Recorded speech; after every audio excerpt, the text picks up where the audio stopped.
on in. If you are shopping for a car now or in the next 12 months, I want you to type me in the comments. All right, so we know who we're talking to. And Instagram. All right, Instagram. I see Instagram log this out again because I switched from the screen. We're just getting used to this. But as you come in, if you are shopping for a car now or in the next 12 months, just type me. And I want to know, because I want to talk specifically to y'all. If you're shopping for a car, after that, that's fine. But I want to talk specifically to the people who are shopping now. Now, after you let us know if you're shopping, I want you to check in. Where we at? Where are we at today? Let me know where you are in the country. I like to do a roll call, check in. Where are we at in the country? Good to see you, Calvin. Good to see you, Catrella. Good to see you, Charlicia. Steeler Nation, St. Louis in the building. I see you. Okay. Hold on. Let me go here. TikTok. All right. Where y'all at? Let's. Okay. I see Dallas, Texas. I see Tampa. Hold on. I'm trying to see Chicago, Illinois, VA Beach, Utica. I see you. Check in. Where we at today? Where we at this afternoon, evening, morning? Come on in. All right. We got the whole country on here. And we got the whole country on here.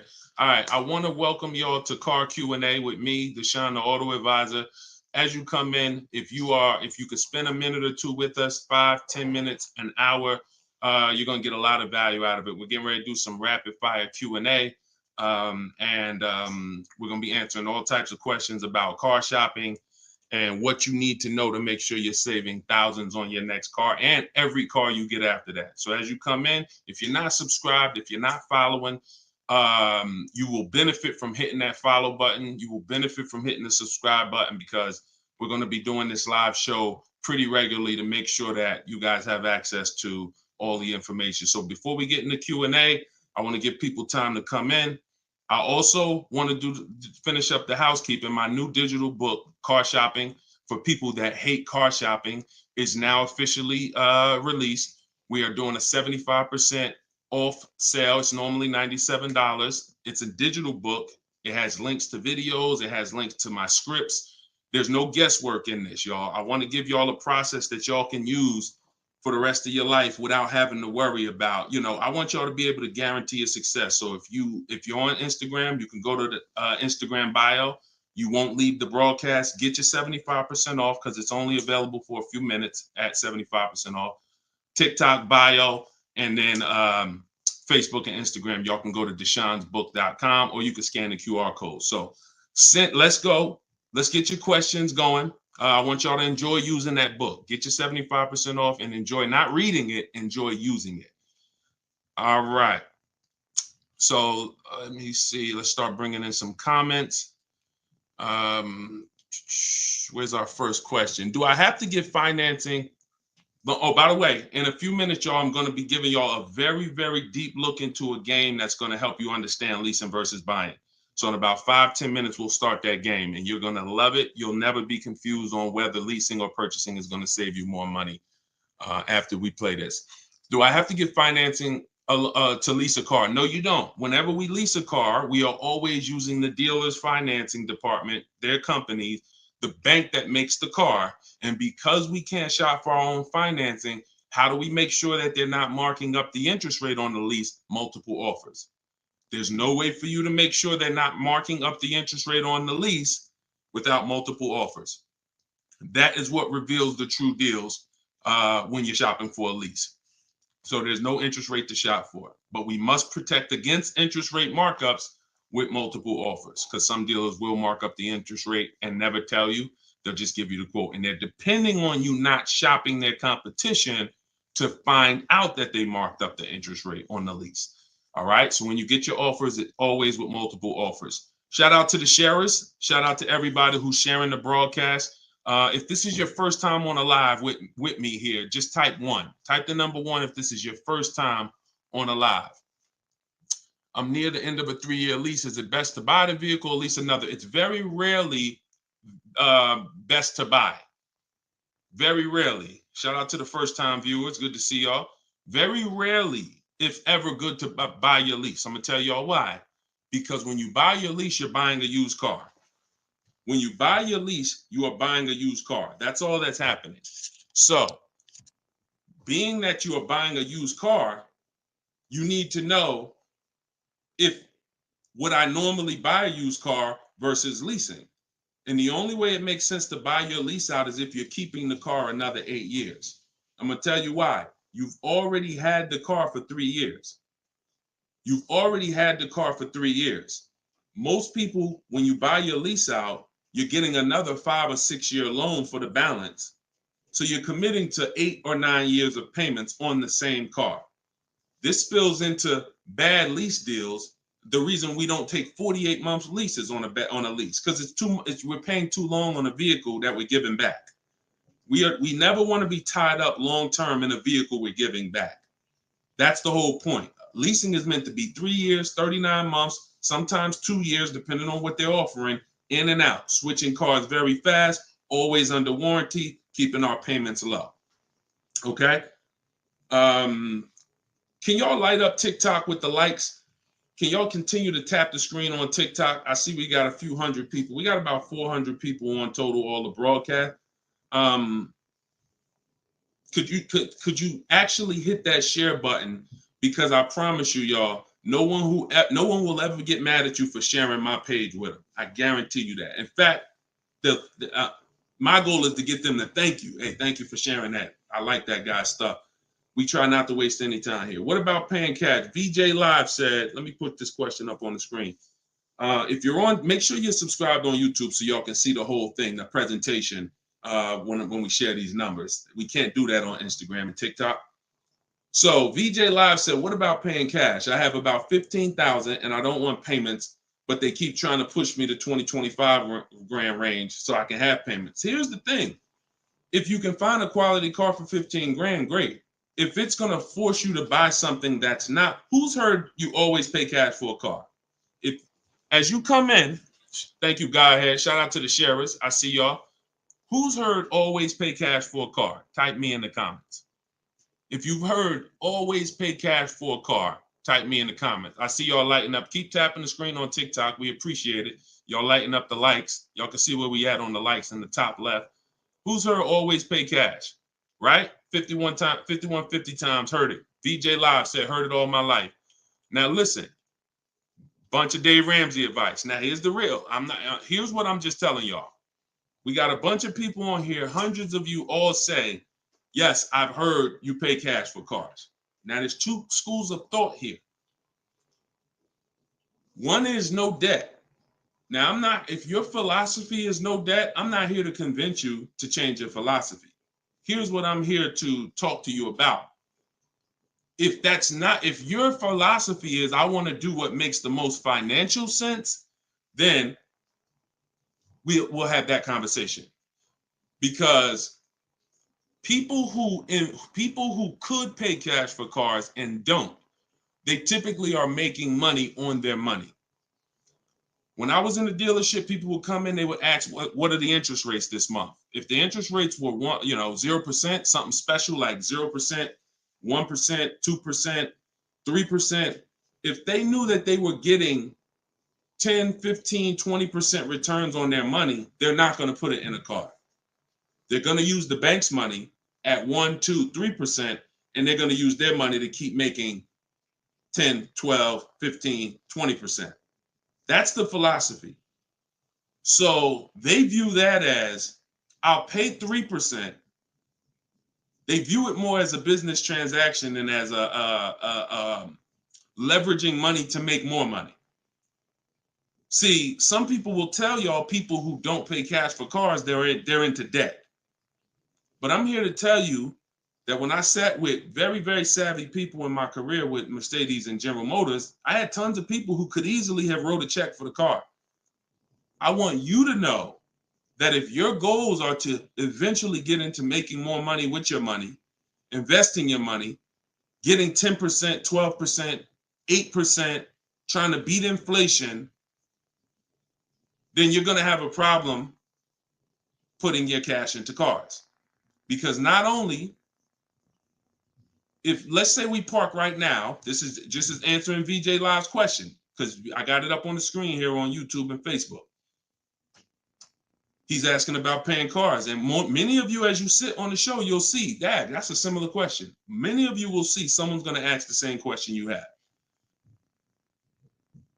When we start seeing that we can actually use the bank's money for less, we're gonna realize that when you put $20,000 of your hard-earned cash into a car, that money cannot make you more money.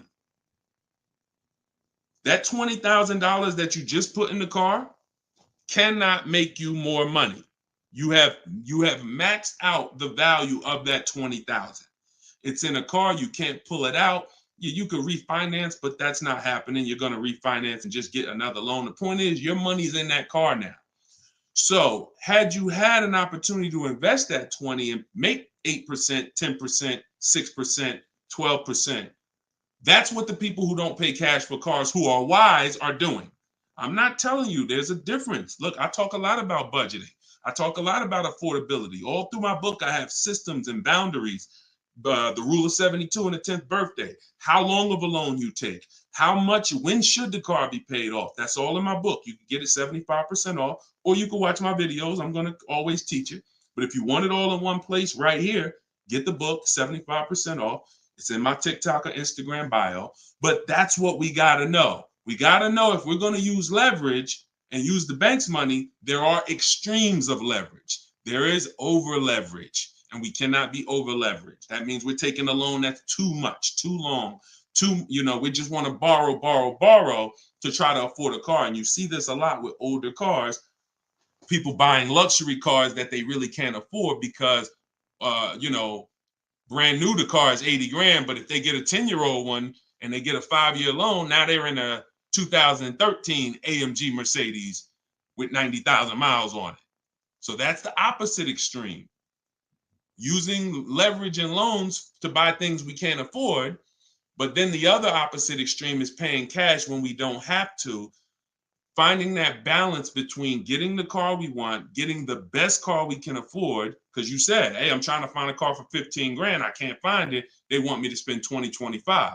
Well, the name of the game is you better learn how to find if there's any cars out there for 15, you better learn how to find them.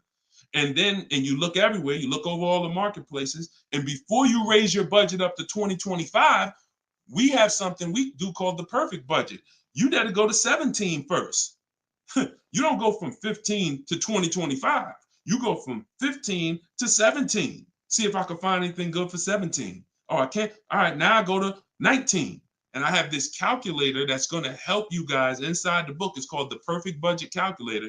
You put in the money you have, you put in what you want your payment to be. It's going to tell you how much car you can buy. You put in your state, so we could have. How many times y'all walk in, right? And you're like, man, I want to spend 25 grand on a car, but you forgot to factor in taxes and the fees. How many times does that happen? Type ouch if you've ever dealt with that.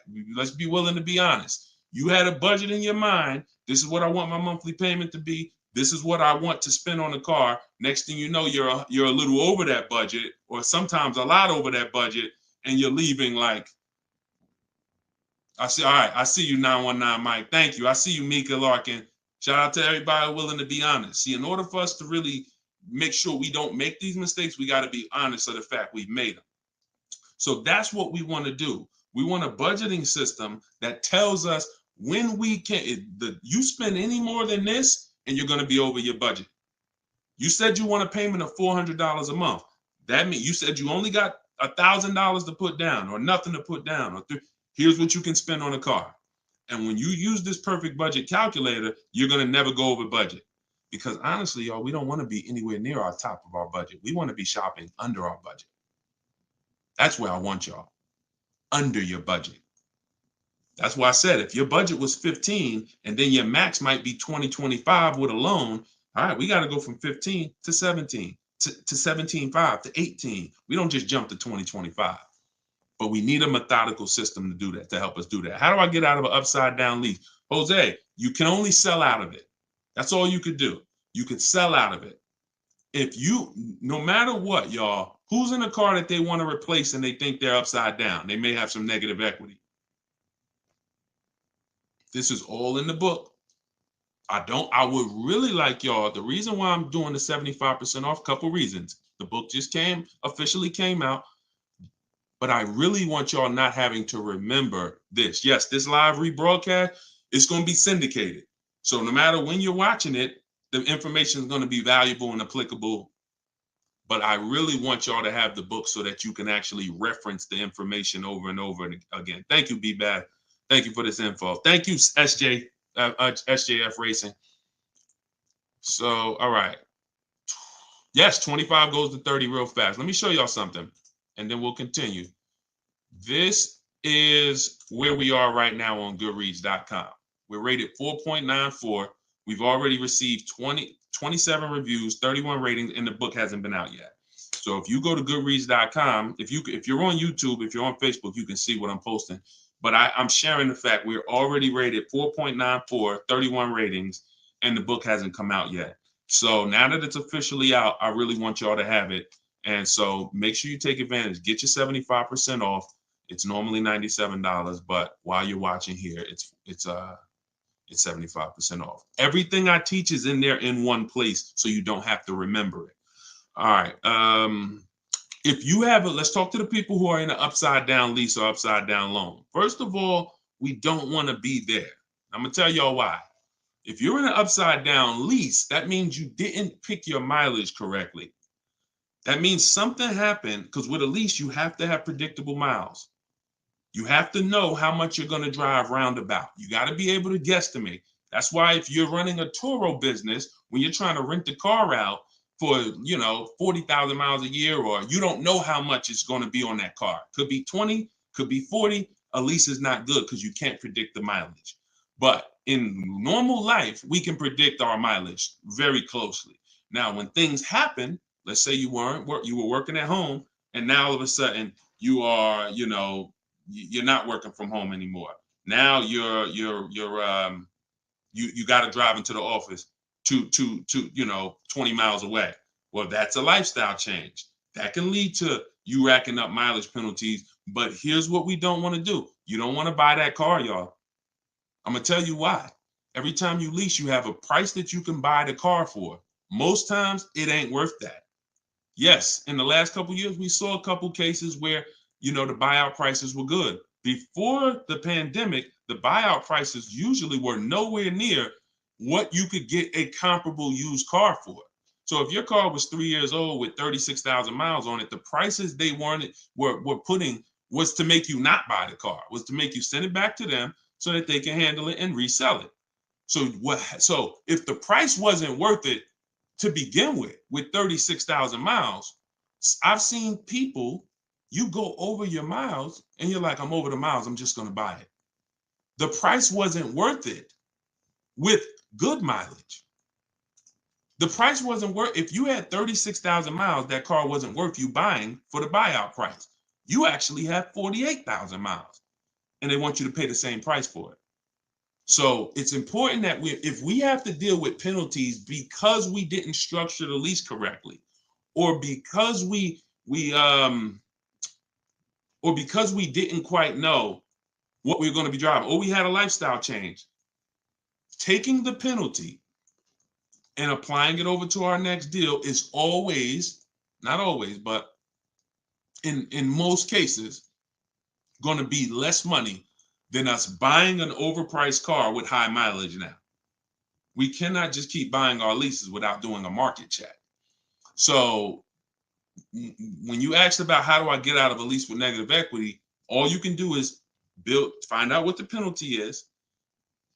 There's 3 ways that you could get out of this thing. You could either pay the difference. So if you got, you could wait until your mileage, and this is, all right. If you have negative equity on a lease, I don't even like to call it negative equity because there's no such thing as negative equity on a lease. There's penalties. That's different. Penalties on a car you purchase. Yes, there's negative equity. You bought it, you have a loan on it, the value is not worth the loan, negative equity.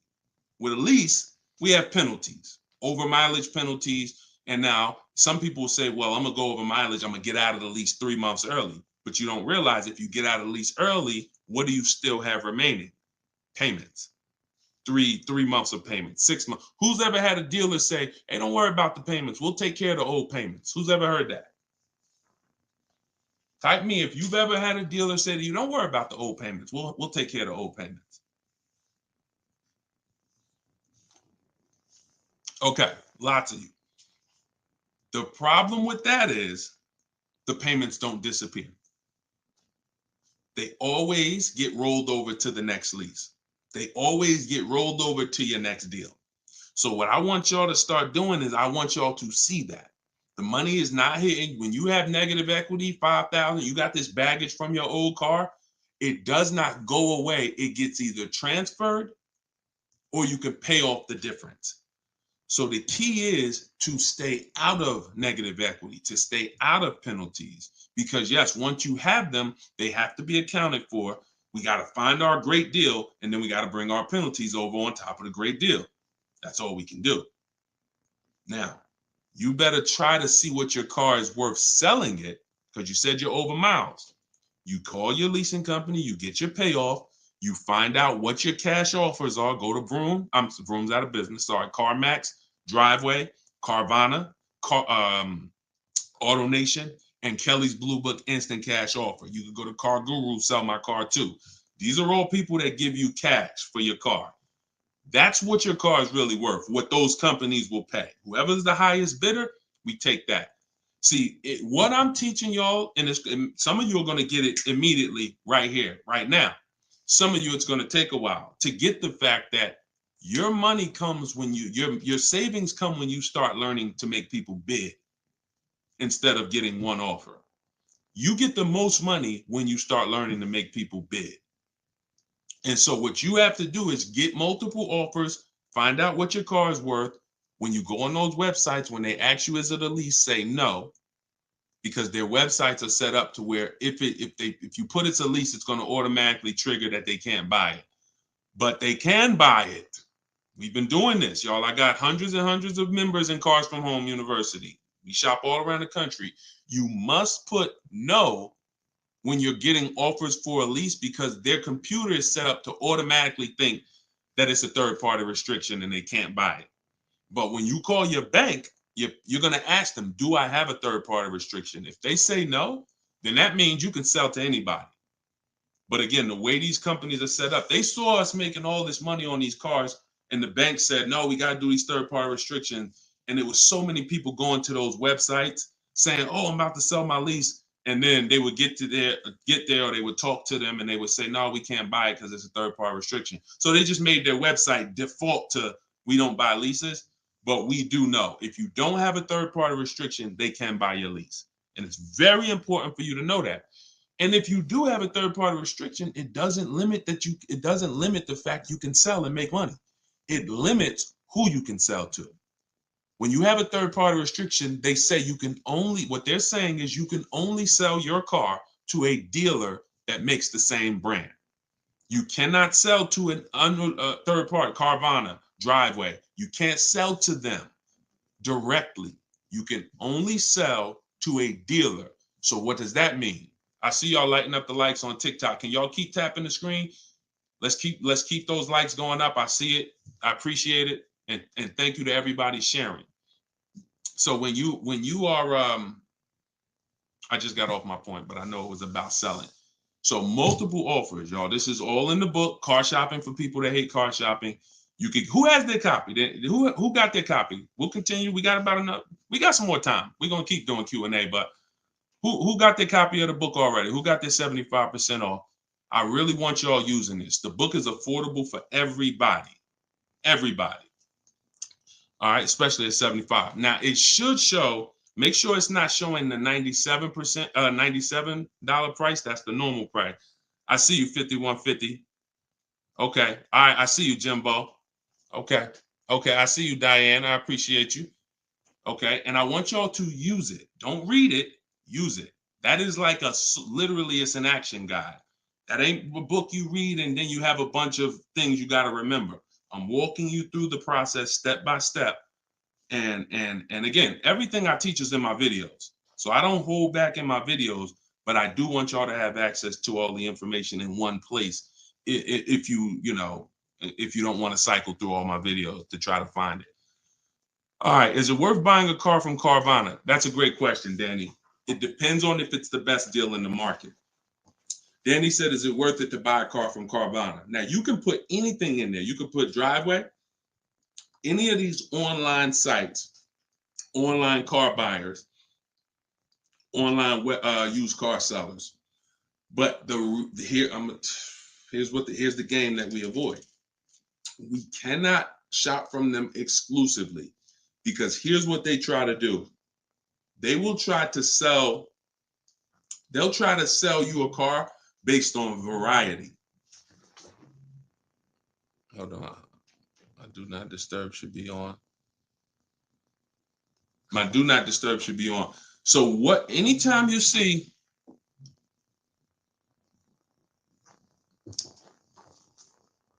hold on one second.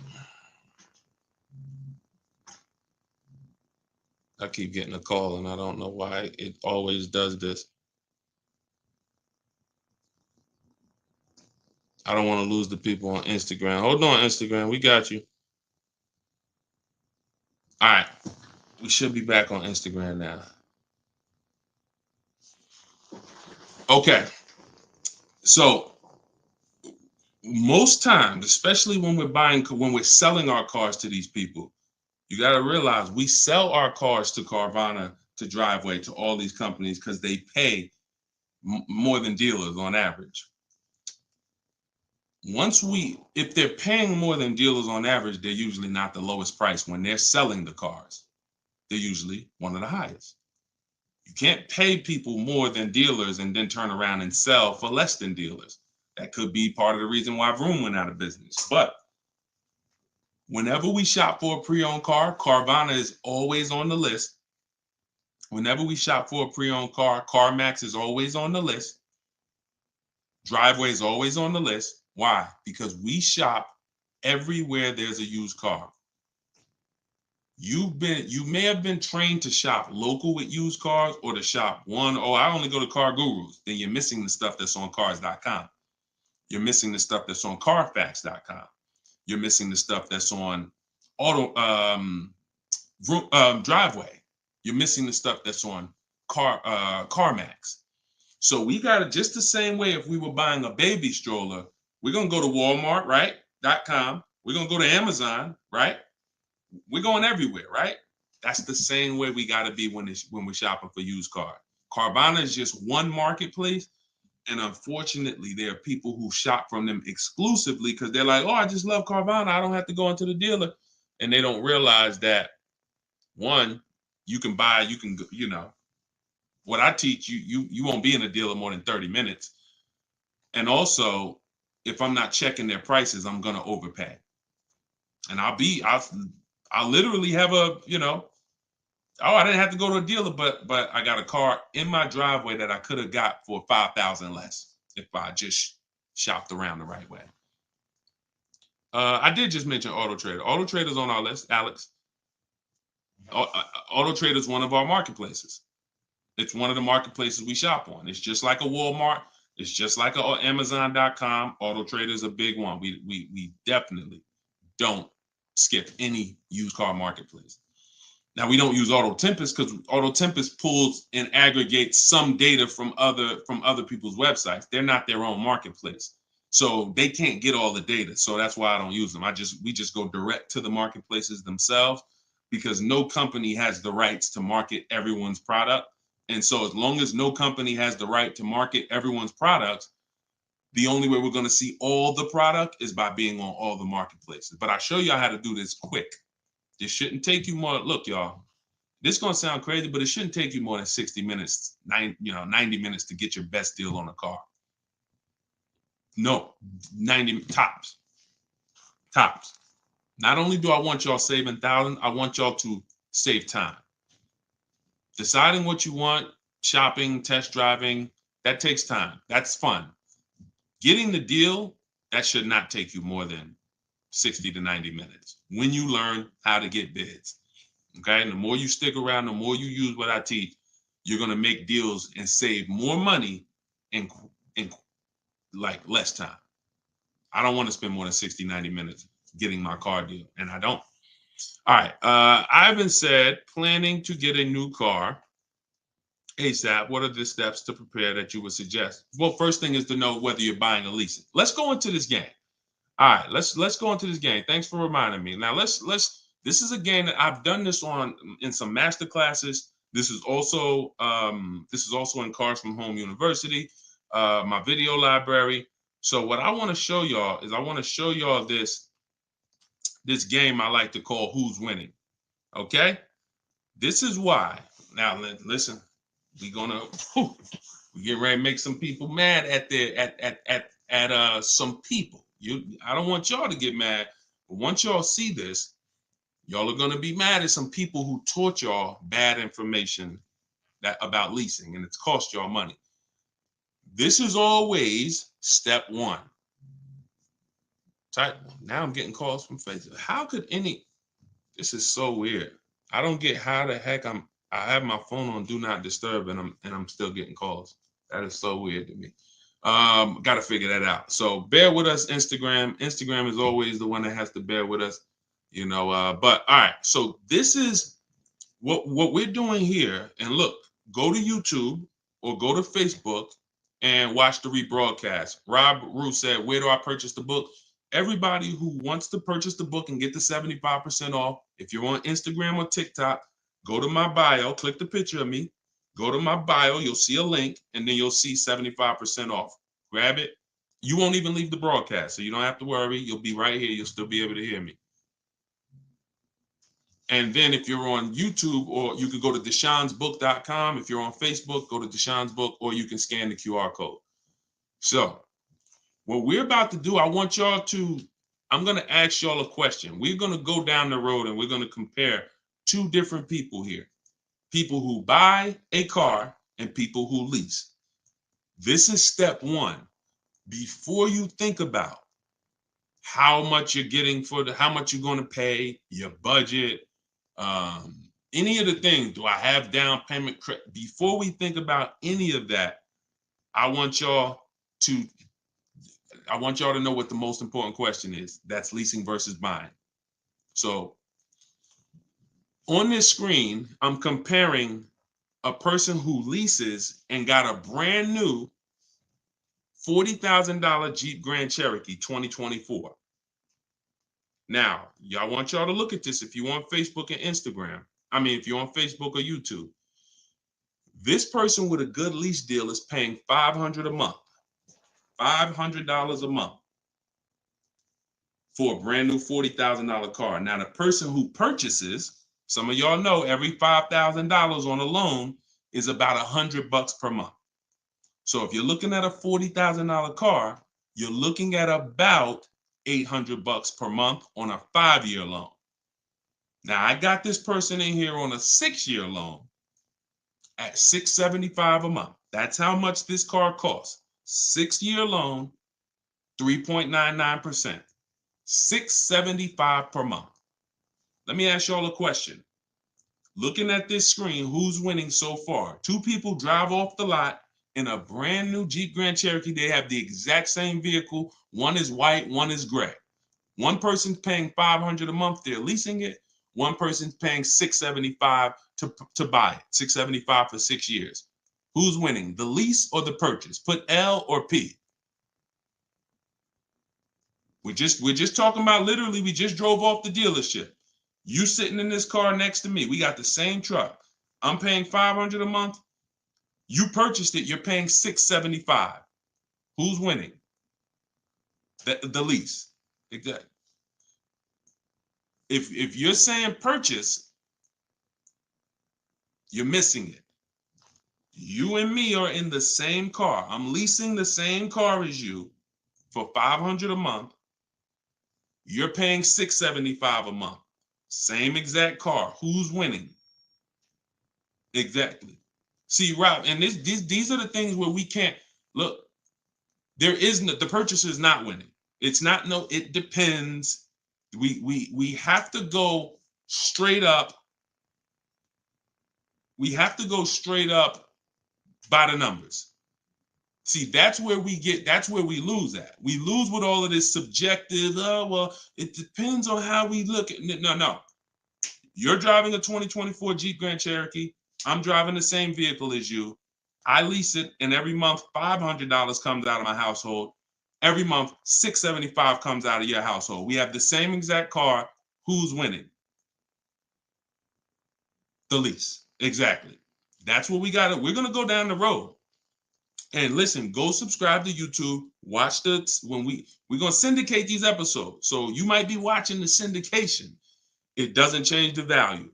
I want you to see that $500 a month coming out of someone's household is $175 less than $675. So the person who leased so far is $175 per month richer.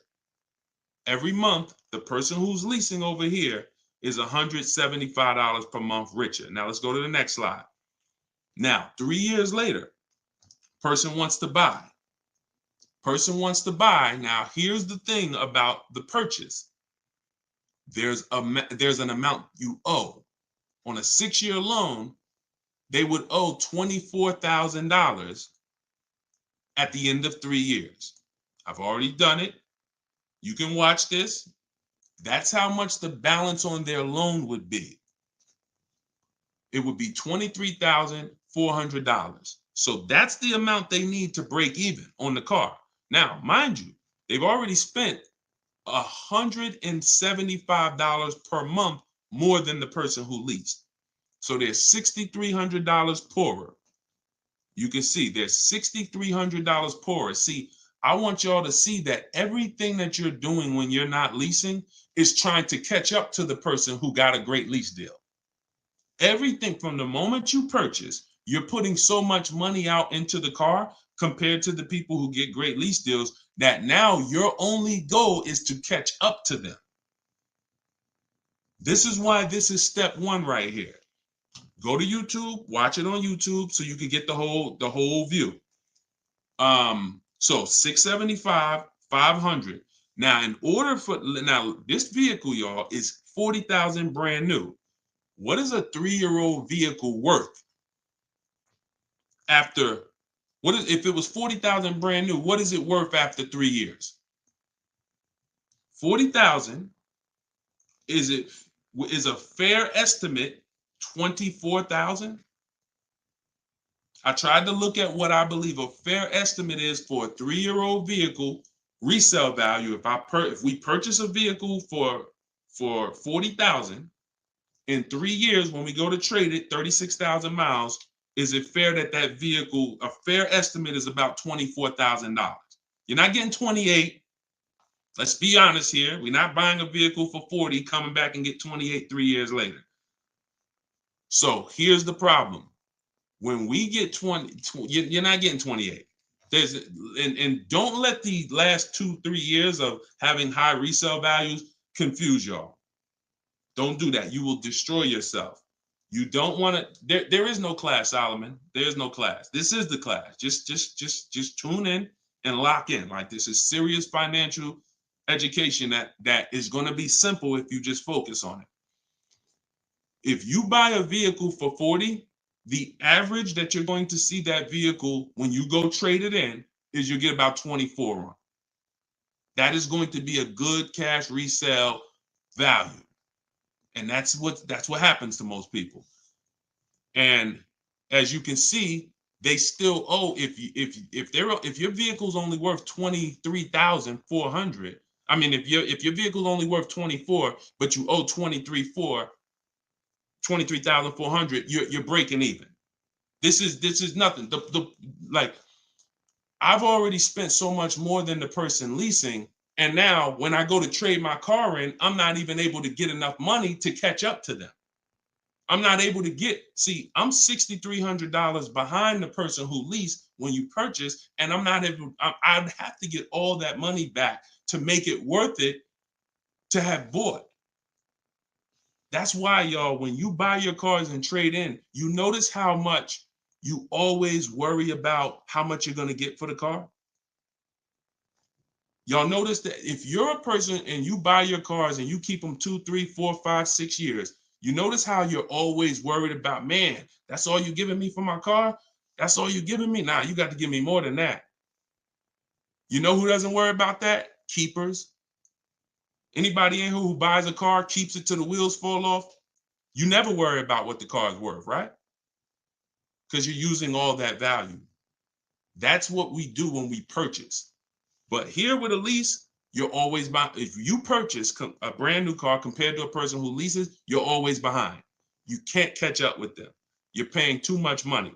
So this is an intro. We didn't even talk about the fact, what if the person has an accident? And I really like wish that y'all could see this on YouTube. And can y'all see the screen on Instagram? I don't know. Are y'all able to see the slides on Instagram? I don't know what view y'all have on Instagram, but we're not talking about if the person has an accident. If the person has an accident in the car that they own, you lose two grand of your value. So the buyer is always behind. Now we can go down the road. When we go down the road, you'll see that eventually the person starts catching up, but it's only after 8 years. You can't catch up to somebody who's paying $175 a month less than you to drive the same car as you. That money just keeps adding up. And we were taught that we're supposed to purchase, but only if you're long term. That is when you purchase. 8 years, nothing more. All right, so I got to see how I'll probably try to do this and go deeper when I can get some. It's hard to do it because they can't, everybody can't see it. So just watch the replay of it, and you'll be able to see it. But this is the difference, y'all. Queen Mama said, "I'm a keeper and I need to break. I need a break from car payment." See, but let me ask you. Can I ask y'all a real question? Why are car payments the only payments we need a break from? Let me ask y'all a very real question, because car payments we need a break from, but we're okay with cell phone payments. We're okay with insurance payments. We're okay with car insurance payments. We're okay with, this is like a cost of living. And I don't have a problem when it comes to financially, I want to pay cash for a car, and I'm just going to keep my debt down, and I'm going to make sure that, the interest rates are high right now, so I'm not going to look to borrow. I'm just going to pay cash. That's fine. Paying cash as a savvy move is like, the bank's money is too expensive. I'm not invested. I'm not investing my money in anything. I'm just going to pay cash. But why are car payments the only ones it's the only payment we look and say, well, I want to avoid that. We don't do it with houses. We don't do it with anything else in life. And sometimes it makes us get a bad car because we like, oh, I'm just going to save up $8,000. I'm just going to say. Meanwhile, if we knew how to properly structure our deals, we can get the best car for our budget, under our budget. Because y'all know all cash is saved up payments, right? All people be like, oh, I'm going to pay cash. If you save up $20,000, that's just a bunch of saved up payments. Yeah, she said, I'm tired of house payments too. I understand. And again, if we have the cash and we can go and we can look, I'm going to teach you how to pay cash for cars if it makes sense. And if you have cash, that's great. We got to make sure we get the best price on the car. But at the same time, you need to know when it doesn't make sense to pay cash. If they're doing 0% financing on the car you want, why wouldn't we use the bank's money at 0% and let our money continue to make money, or continue to keep our cash free? So again, because there's nothing to justify it. There's nothing to make it make sense. Oh, I don't want car payments. I don't want any of the payments that I have in my life. But my goal is to get the best the best out of what I'm paying for. But yeah, it's a lot that goes into it. You got to make sure that those that's why, y'all, we got to shop below our budget. I need a break from rent. Yeah, we got to shop below our budget. Look, when we let people talk us into cars that are above our payments goals, that are above our monthly expense goals, oh, now we get tired of them.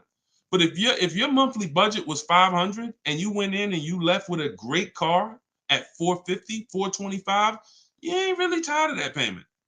You're tired of the payment, right? Like, you're tired of the payment that's 700 when you really didn't want to go above 650.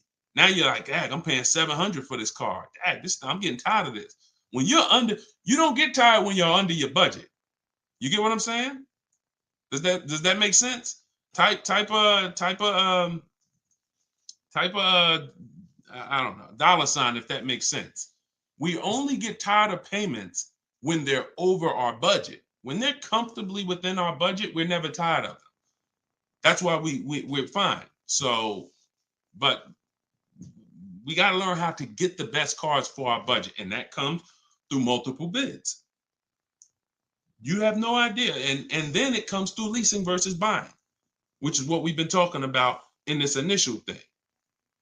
In this initial thing. I'll try to get everybody on one stream, where y'all could all see, because I really want to focus on the people who can see the slides. And because I know I could engage with them because they can see the slides, and then but it's people who can't. So that's all right. We'll continue to adjust. But you got to know, believe me when I tell you, thousands of people have learned that the biggest issue of affordability for the cars that they're driving was the fact that they didn't understand leasing. Leasing is going to get you 30, 40% more car for the same money when you learn how to get great lease deals. All day long. So it's people who driving a daggone $50,000 car, they got a $900, $1,000, $1,100 a month payment. At the same time as people driving $50,000 cars, and look, this is their payment. I'm gonna show y'all something that's gonna blow your mind. You can't believe that this is a payment on a car. Right here, look. Greg is in our Facebook group. He's in our Cars from Home University program. He said, my first time posting here. His MSRP on his car that he got, it's a Kia EV6 Win with the tech package. $56,275 car, y'all. $56,000. That vehicle, if he went in there and said, I want to purchase that, man, I'm not leasing nothing. How much is it? That vehicle is $1,100 a month on its best day. 5-year loan, $1,100 a month. If he stretches out the loan 6 years, maybe it's $1,000 a month. I don't ever recommend you go above a 6-year loan. When we get into structuring our deal, y'all gonna hear me talk about the rule of 72, 10th birthday. We don't ever want to go above a 6-year loan. It's very risky, and it's a sign. It's a sign of affordability. We can't afford the car. It's like a 40, 50-year mortgage. So the point is, if he walks in to get that car, he's leaving with $1,000 car payment. Same car.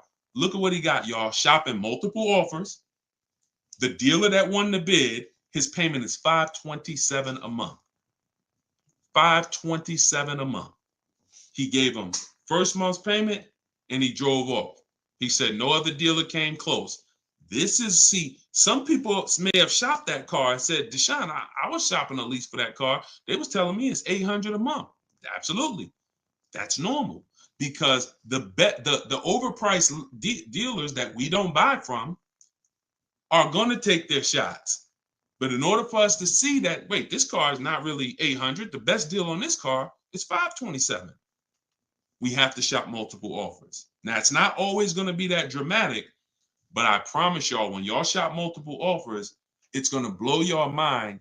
The best deal to the worst deal is going to be $3,000 to $5,000 different. And you're going to see that some of the dealers that you've trusted the most, that you've been buying from, maybe your family been buying cars from them, some of them may be the ones to take the biggest shot at you.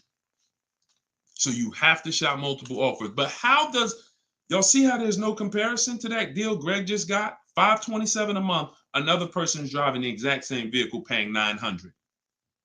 This is how, when y'all see these videos of that, people average car payment is $1,000. How? Because they don't understand leasing. They don't understand leasing. Once you understand leasing, you'll understand how these people are getting jammed up and how you may have gotten jammed up in a high car payment for a car that you might feel like, oh, I'm paying way too much money for this car. And then the opposite side is, if we are purchasing, we have to make sure we are getting the best price for the car and we are getting the best interest rate we can get. Does he lease to buy? No, we don't do lease to buys. We don't mix the two. Leasing is its own benefit. That's a great question.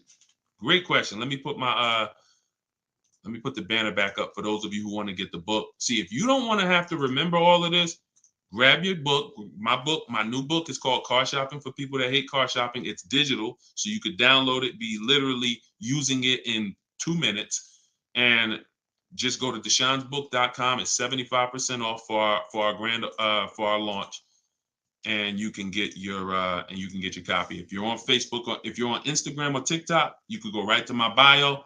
Click the link in my bio, get your copy while it's 75% off. Price goes back up to $97, I think, after 30 minutes. All right, so your payment is over $1,100 now, and look, that means your loan is probably somewhere around 60 grand or more. Depends on how much it depends on what your term was. So if your payment was $1,100 a month, on a 5-year term, that's a $60,000 loan. That's about a $5,500 loan on a 5-year term. So you want to look at other ways to acquire that car. Is there a way that I could have been in this car for less money? Now, watch this, Gigaware, because he's being honest. My payment's is $1,100. If you are buying that car and your intention is to keep it, and that means your intention is to keep it for 8+ years, you're going to pay off that car, and then you're going to just, start to catch once you don't have a car payment, you can start to catch up to the person who leased, because the person who leases is always going to have a payment. That's the downside about leasing. There is no opportunity for you to pay off the car, and you don't want to. Again, it's not like when you're not keeping cars long enough, you're getting great lease deals. The goal is not to pay off the car. The goal is to drive the most car I can for the least amount of money. That's the goal with a lease. The goal with a purchase is to now pay off the car and start to now keep the car long enough for the depreciation to cool off. Depreciation is the value that it loses every year. Thank you, Becky. Good to see you as well. Long time. Great to see you. So depreciation is the value the car loses every year. When you buy a brand new car, you lose 20% the first year. Then you lose 15%. Then you lose 15%. Then you lose 12%. Then you lose 10%. And as you keep the car longer, it gets to a point where you're only losing 5% or so a year. But you must keep that car long enough to get to that point. And what many of you have been taught to do, you may have been taught to, man, I buy my cars and then I'm replacing them in 3 years. I'm replacing them in 5 years. Now I'm replacing my cars when they're losing the most value. That's not when you want to replace a car. You now bought the car, it's losing value like crazy for the first 6-7 years. Now, perfect. It's going to cool off now. It's paid off now. Now I can start to recoup some of all that money that I put into that car. But most people don't do that. You may have been taught, I just go and get another car and I start the process all over again. So not only are you never getting to benefit, not only are you always having a payment anyway, you're not getting the benefit from all the money that you're putting into these cars. You're never allowing the depreciation to cool off to where you got no car payment and you just got a car out there and you can stack some of this money up. It just happens all the time. It's an issue of not understanding leasing. Leasing is for short-term people less than 8 years. Purchasing is for long-term people more than 8 years. And don't worry, we'll continue to go deep on this. All in the book. So anyway, anybody who wants to really know this and have it all in one place so they can use it, if you're shopping for a car now or in the next 12 months, you need this stuff right now. You know, I got tons of videos all over all my Facebook pages. But if you want all the information in one spot, get your book at 75% off. Just make sure that it's not showing the $97 price. Whenever you click to the website, make sure it's showing the 75% off price. So you can purchase off the bank loan. I don't know what you mean by that, Skinner. Is it smart to lease and then buy it out? No, see, and again, that's a very common question. Yo, what's the benefit of that? I mean, somewhere along the lines, we heard about leasing to buy. We don't want to, you're only leasing because you don't want to buy the car. You're buying the car because you want to keep it and take care of it for the long run. I see you, Dr. Coop. Congratulations. She said, I got the book. Enjoy it. Use it. Don't read it. Use it. And, I really can't wait to hear your success story. There's no reason. Look, when I'm going into a lease, and you got to have this in your tool belt. Some of you, your children are not going to keep a car 8 years. You're going to need to set them up to get a great lease. Yeah, you might be a person who like Deshone. I just buy my car, man, I keep it 10 years. If that's you, type K for keeper. Most times, if you buy your car, you keep them 10 years, type K in the comments for keeper. Thanks, Ambi. Said keep killing it. Appreciate you. If you are, the book is called Car Shopping for People That Hate Car Shopping. It's in my TikTok bio and it's in my Instagram bio. But I think you only got, it's 30 minutes. You could get it for 75% off. While everybody is on, you could get it 75% off. Okay, so keepers, you are not, you're not worried. That's when you buy. When I'm going into lease, I'm not thinking about keeping. We don't want to mix the two. Leasing is, I'm going to get a great lease deal where I drive a brand new car for pennies compared to purchasing. Or for a small percentage compared to purchasing. That is a lease. My goal is not to buy the car. It's not to buy the car. You see, when we keep, we win. When we lease, we win, as long as we're getting good deals. But it's people who are mixing the two, and that might be you, and that's where we lose. We buy, and then we trade. We buy, and then we sell it in 2 years, 3 years, 4 years. We tired of it. Oh, I'm gonna go switch out of this. That's mixing. The other one is you lease, and then you purchase the lease. So you lease your vehicle, and then you go buy it at the end. That is mixing. You don't want to mix because the benefits of leasing are laid out. The benefits of purchasing are laid out. Very clear, separate benefits. When you mix the two strategies, you lose the benefits. And again, most people who would tell you they bought their lease, they're buying it with a 5 or 6 year loan when they've already been paying 3 years to lease it. The lease is 3 years. The loan is 5 years. That's 8 years. And I'm going to tell y'all how this happened. How I figured out this was so bad, I'm going to be honest with y'all. I was in the dealership one day. Somebody comes in. They're like, hey, I want to replace my car. So I go out and I look at the car. I ask them what they owe. No, I don't think I asked them what they owe. They come to the dealership. They say, yeah, I got a car out there. I want to trade it in for a new car. And I'm like, okay, that's pretty normal. Let's take a look. Here's what happens. I say, what year is it? And they'll say, well, it's a 2018.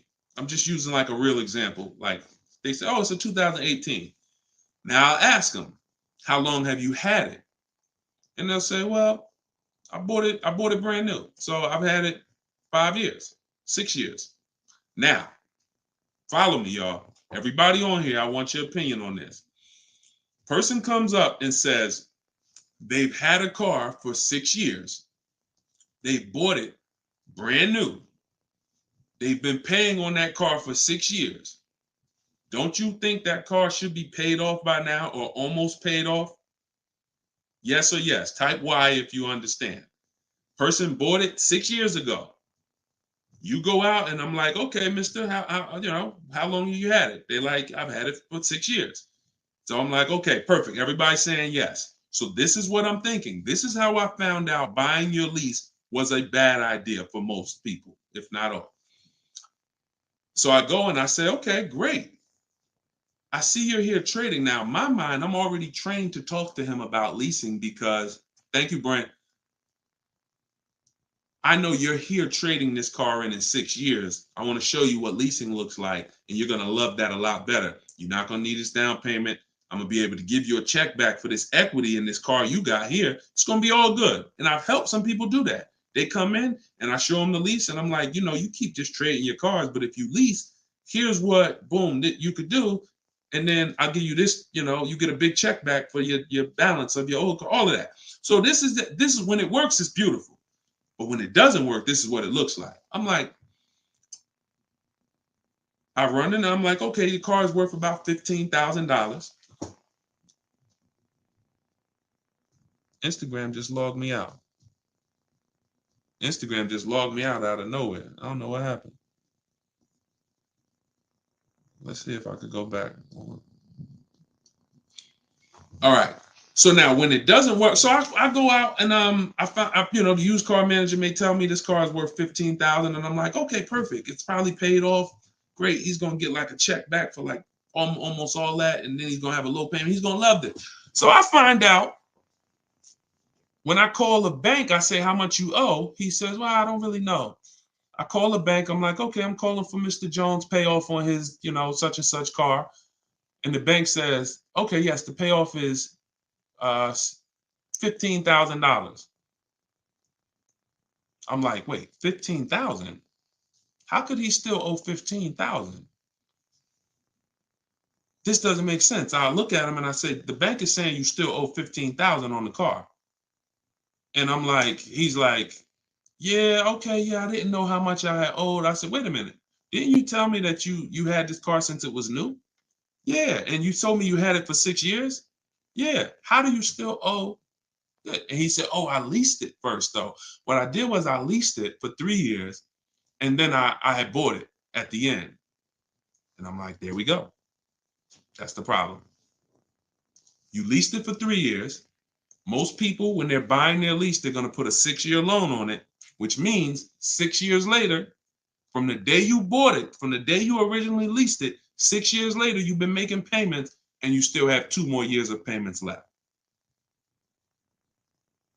That's actually, I'm wrong. That's 9, 3 years of payments left. Happens all the time. So I literally, y'all, smart people on here, you'd never take a 9-year loan, right? Type never.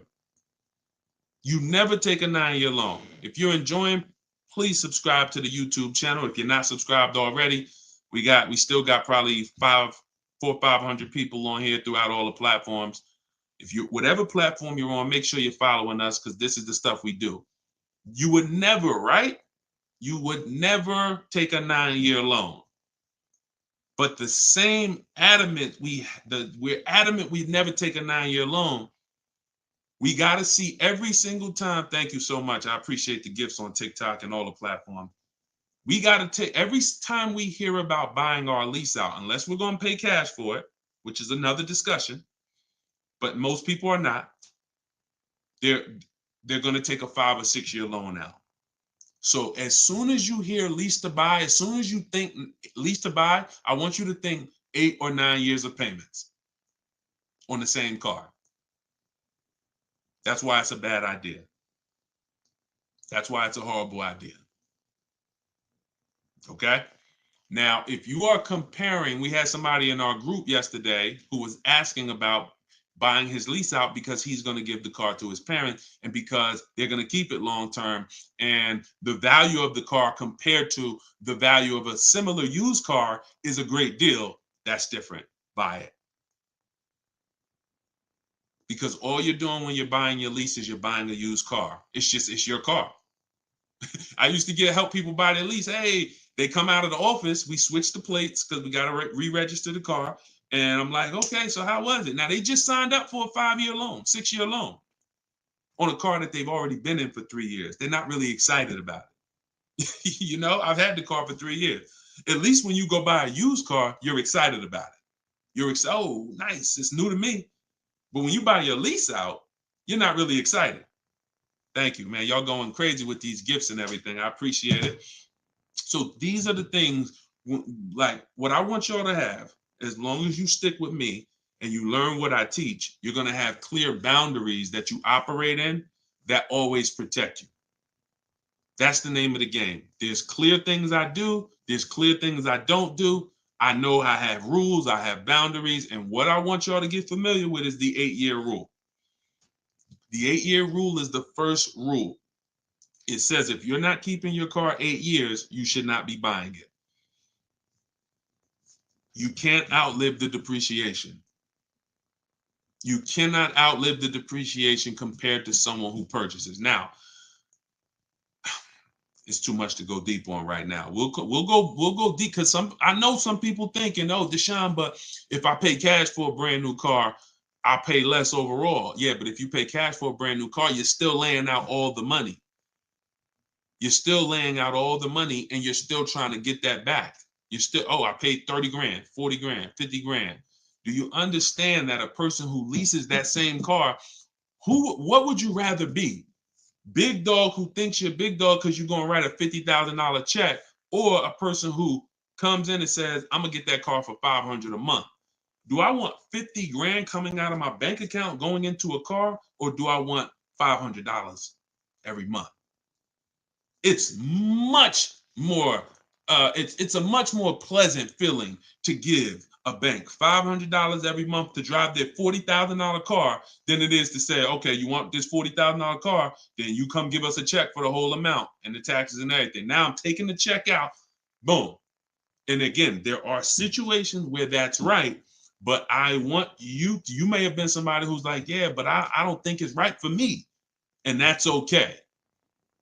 That's okay. I'm not one of these people that's going to make y'all feel like you are wrong by using leverage and learning how to creatively acquire cars where it's a little bit of money coming out of your bank account every month versus what people have told y'all and how you should be buying cars.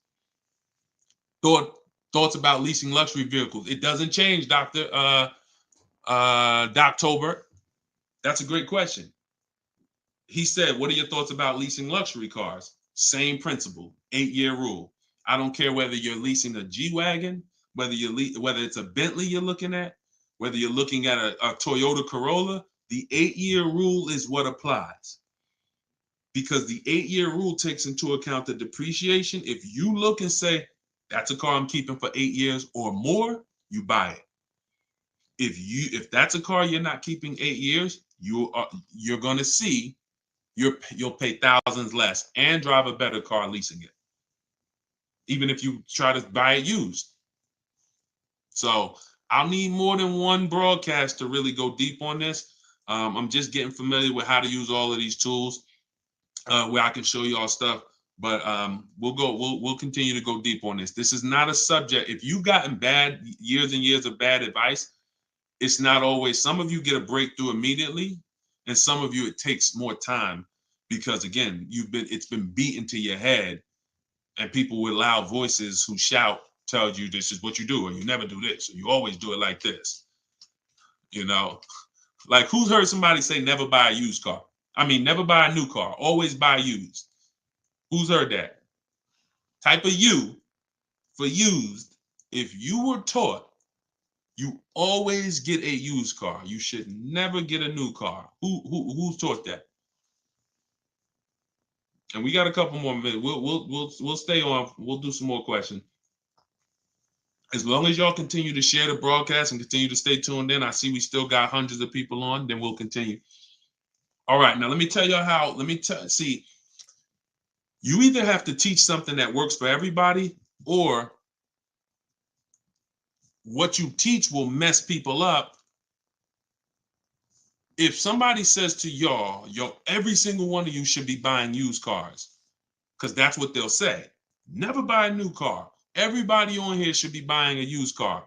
So that means you think everybody in the country should be buying used cars, right? Yeah, absolutely. Nobody should buy a new car. Nobody in this whole country should buy a new car. Like, no, always buy a used car. Okay, perfect. So let's just say if you had your wish, everybody in the country will be buying used cars, right? Because that'd be better for them, right? Yes, if I had my wish, everybody would be buying used cars. Then here's my question. How do they become used cars then? How do they become used cars if everyone is buying used cars? I want y'all to think about this. If you had your wish, you could snap your finger, Mr. Financial Advisor, whatever you teach. How could everyone buy used cars? It's impossible. The cars come in new. They don't just, so if everybody was buying used cars, what's happening to the new cars? They're just sitting there. And then, so that's not a practical solution. How do we acquire? Who should be buying brand new cars? People who are going to lease them, and people who are buying new cars, who want to purchase, keep long term, and you could afford new. That's only if some people say, Deshone, I want to buy. I'm not leasing, I want to buy. I keep my car, but should I buy new or pre-owned? That depends on budget. That depends on, unless you want one specific from a year, sometimes it'd be like, oh, I want this special year. But if it's a case of, you know what, I can afford both. Should I buy new? Should I buy pre-owned? That's a matter of budget and preference. If I could afford a new one and I can keep it long enough to outlive the depreciation, then I'll buy new. But if I can't afford to get a quality vehicle for my budget, then I'll buy pre-owned.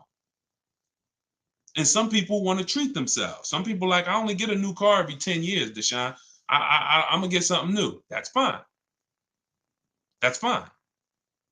As long as it's long term, because time heals all wounds. We killing the likes on TikTok too. I appreciate everybody tapping the screen. Y'all still running the likes up. Appreciate it. Shout out to the subscribers. If you haven't subscribed to us on YouTube yet, please, we invite you to subscribe. This is what we'll do. You'll get notifications of when we live, so you can make sure you tapped in. I see you, Barbara. She said, I just bought the book. I appreciate everybody who got the book at 75% off. This is the launch. I'm excited. As y'all saw earlier in the broadcast, we're already rated 4.94 on Goodreads.com. We got 31 reviews. That book, Car Shopping for People That Hate Car Shopping, has been really changing people's lives and the way they shop. It's a tool. It's not something you read. It's something you use. So get your copy at deshonesbook.com, 75% off, or you can scan the QR code, or if you're on Instagram or TikTok, just go to my bio. And as long as you're seeing this, you still should be able to get it at the 75% off price.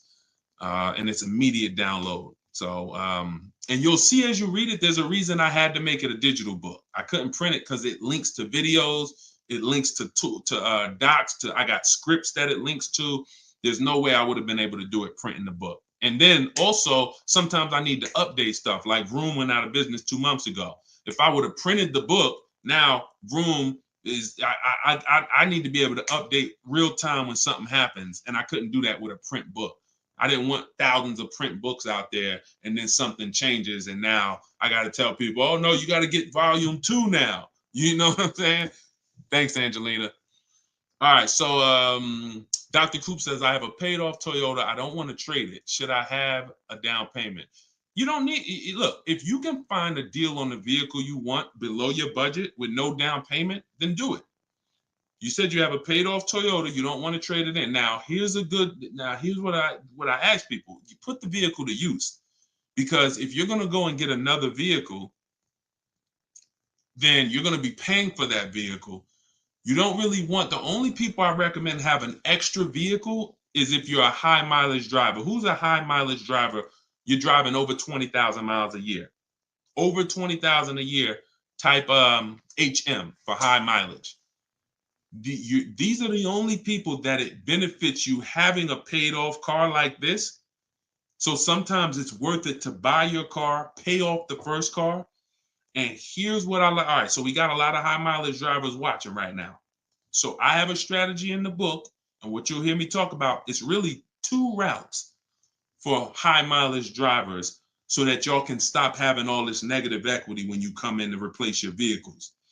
What typically happens with high mileage drivers, and the reason I suggest to them 2 cars, 1 car payment, is because they're putting so many miles on their vehicle, but your loan is a normal loan. Your loan is a 5-year loan or a 6-year loan. Those loans are made to go down for the normal or average driver. And even the average driver is going to have negative equity on these loans in the short term. So when you are destroying the value of your car because you're putting 20,000, 30,000 miles a year on it, it's going from being worth 20 grand one year to now it's worth 12 grand the next year because you put 30,000. You're destroying the value of it, but the loan that's attached to it is not moving. This is the indicator that the loan and the purchase price or the value of the asset is totally unrelated. They're unrelated. They don't matter. That's why you have to make sure you get a good price on the asset. You can't just pay attention to what is my loan doing, because your loan doesn't tell you what you're really in the car for. So check it out. You now are putting all this mileage on your car. You come in 4 years and you're like, hey, you know what? Car got 200,000 miles on it now. Let me go ahead and trade this thing in. Problem is 200,000 miles. You still got 2 years left on the loan. You still owe 15 grand. You still owe 12,000. You still owe 20,000. And you are now seriously hurting your value, your next deal, because all that baggage you got to come to this next deal. The solution to stay out of that is to make sure that you are having either, I teach either 2 routes. Well, the third is really just be a long-term person. You could drive 30,000 miles a year. And if I'm a long-term person, I'll just have 300,000 miles on my car in 10 years. And then I just go switch it. It's keepers here that's long-term people, high mileage drivers, and they get their car. That thing got 250,000 miles. It's mostly highway. And in 8, 9, 10 years, they go and they replace it. No need to lease. Again, continuing theme. Long-term, don't think about leasing. Because some people who just tune in and they catch a brief, oh, is this so everybody should lease? No. That's what I'm trying to tell y'all. Long-term people, long-term purchase, you buying a car for your kid in college and they're like, yeah, I'm going to keep that thing for 10 years, man. You know I'm boring. Great. But most kids are not. They're like, hey, when I get my job, when I turn 24, I'm probably going to want something different. So if you're not a long-term person, you should be purchasing. But I mean, you should be leasing. But going back to the high mileage, y'all, this is how it works. The 2 strategies for high mileage drivers is to have one separate car. You pay that thing off. And now that becomes your mileage car. And you go and lease a nice car. This is beautiful. This prevents you from having 2 car payments. And this allows you to have a nice car that you're not destroying. So you pay off that first car. If you're going to go this route, your first deal is a purchase, because you're going to get that first car, pay it off, could be new, could be used, but it must be quality. Pay it off. And as soon as that car is paid off, now I go lease my nice car. So I might be putting a high mileage on that first car I'm buying, but once I go lease my nice car, now I got a payment over here. My nice car is over here. And this is when I take out to dinner. This is when I want to go out and have a good time. I don't want a car that I'm just always putting, 30,000 miles a year on. Now I split it. And this has allowed so many high mileage drivers to continually be able to predict what they're going to put in these cars, because now they can't. You cannot predict how much y'all are spending on these cars, high mileage drivers. Y'all are losing so much on resale value. Your loans are just so high and they're moving slow. You don't know how much you are losing, but I break it down for you. It's thousands. You can't destroy the value of a car and then go trade it. It follows you. So that's one strategy. Second is a high mileage lease. Second is straight up. First time I experienced this, I had a guy came in and he was bringing back a lease with 75,000 miles on it. And I asked him, I said, man, I didn't even know. And that's my ignorance. I was selling cars and I didn't even know that was available. And I said, let me ask you a question. How long you been doing these, like, what do you do? He's like, I'm in sales. Like I do 25,000 miles a year, every year. I said, okay, wow. And you lease your car? He said, yeah. Because I already know what a good lease deal is. I just didn't really take into account back then. This is probably 2015. I didn't take into account a high mileage good lease deal.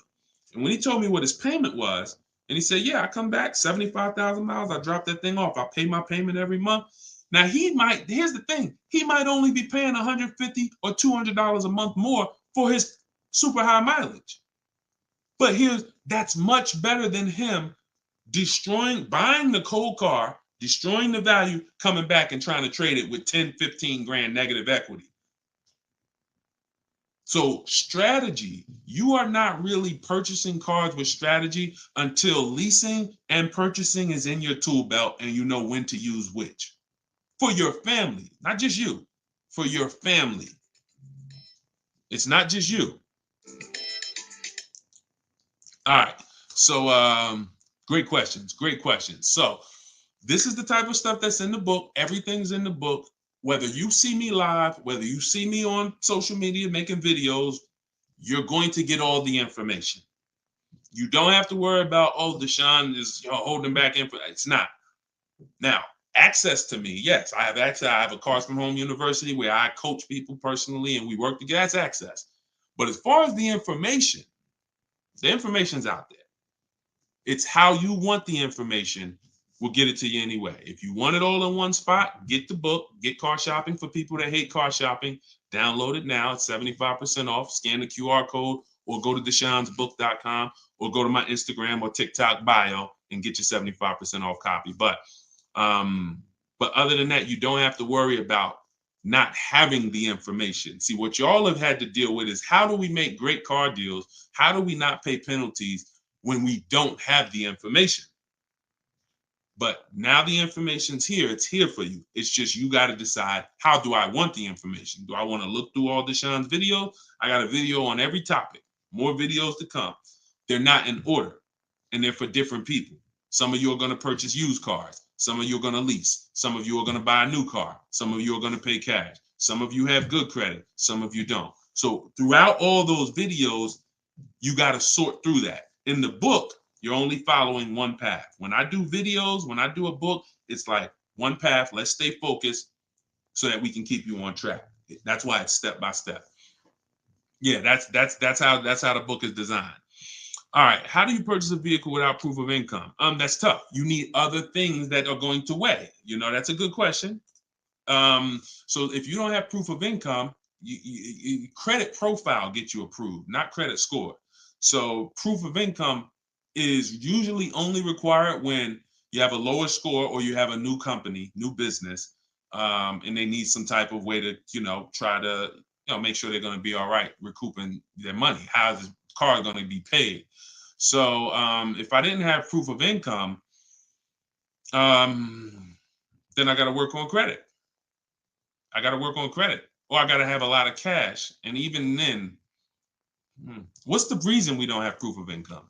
Once I know that, I could better explain. What's the reason we don't have proof of income?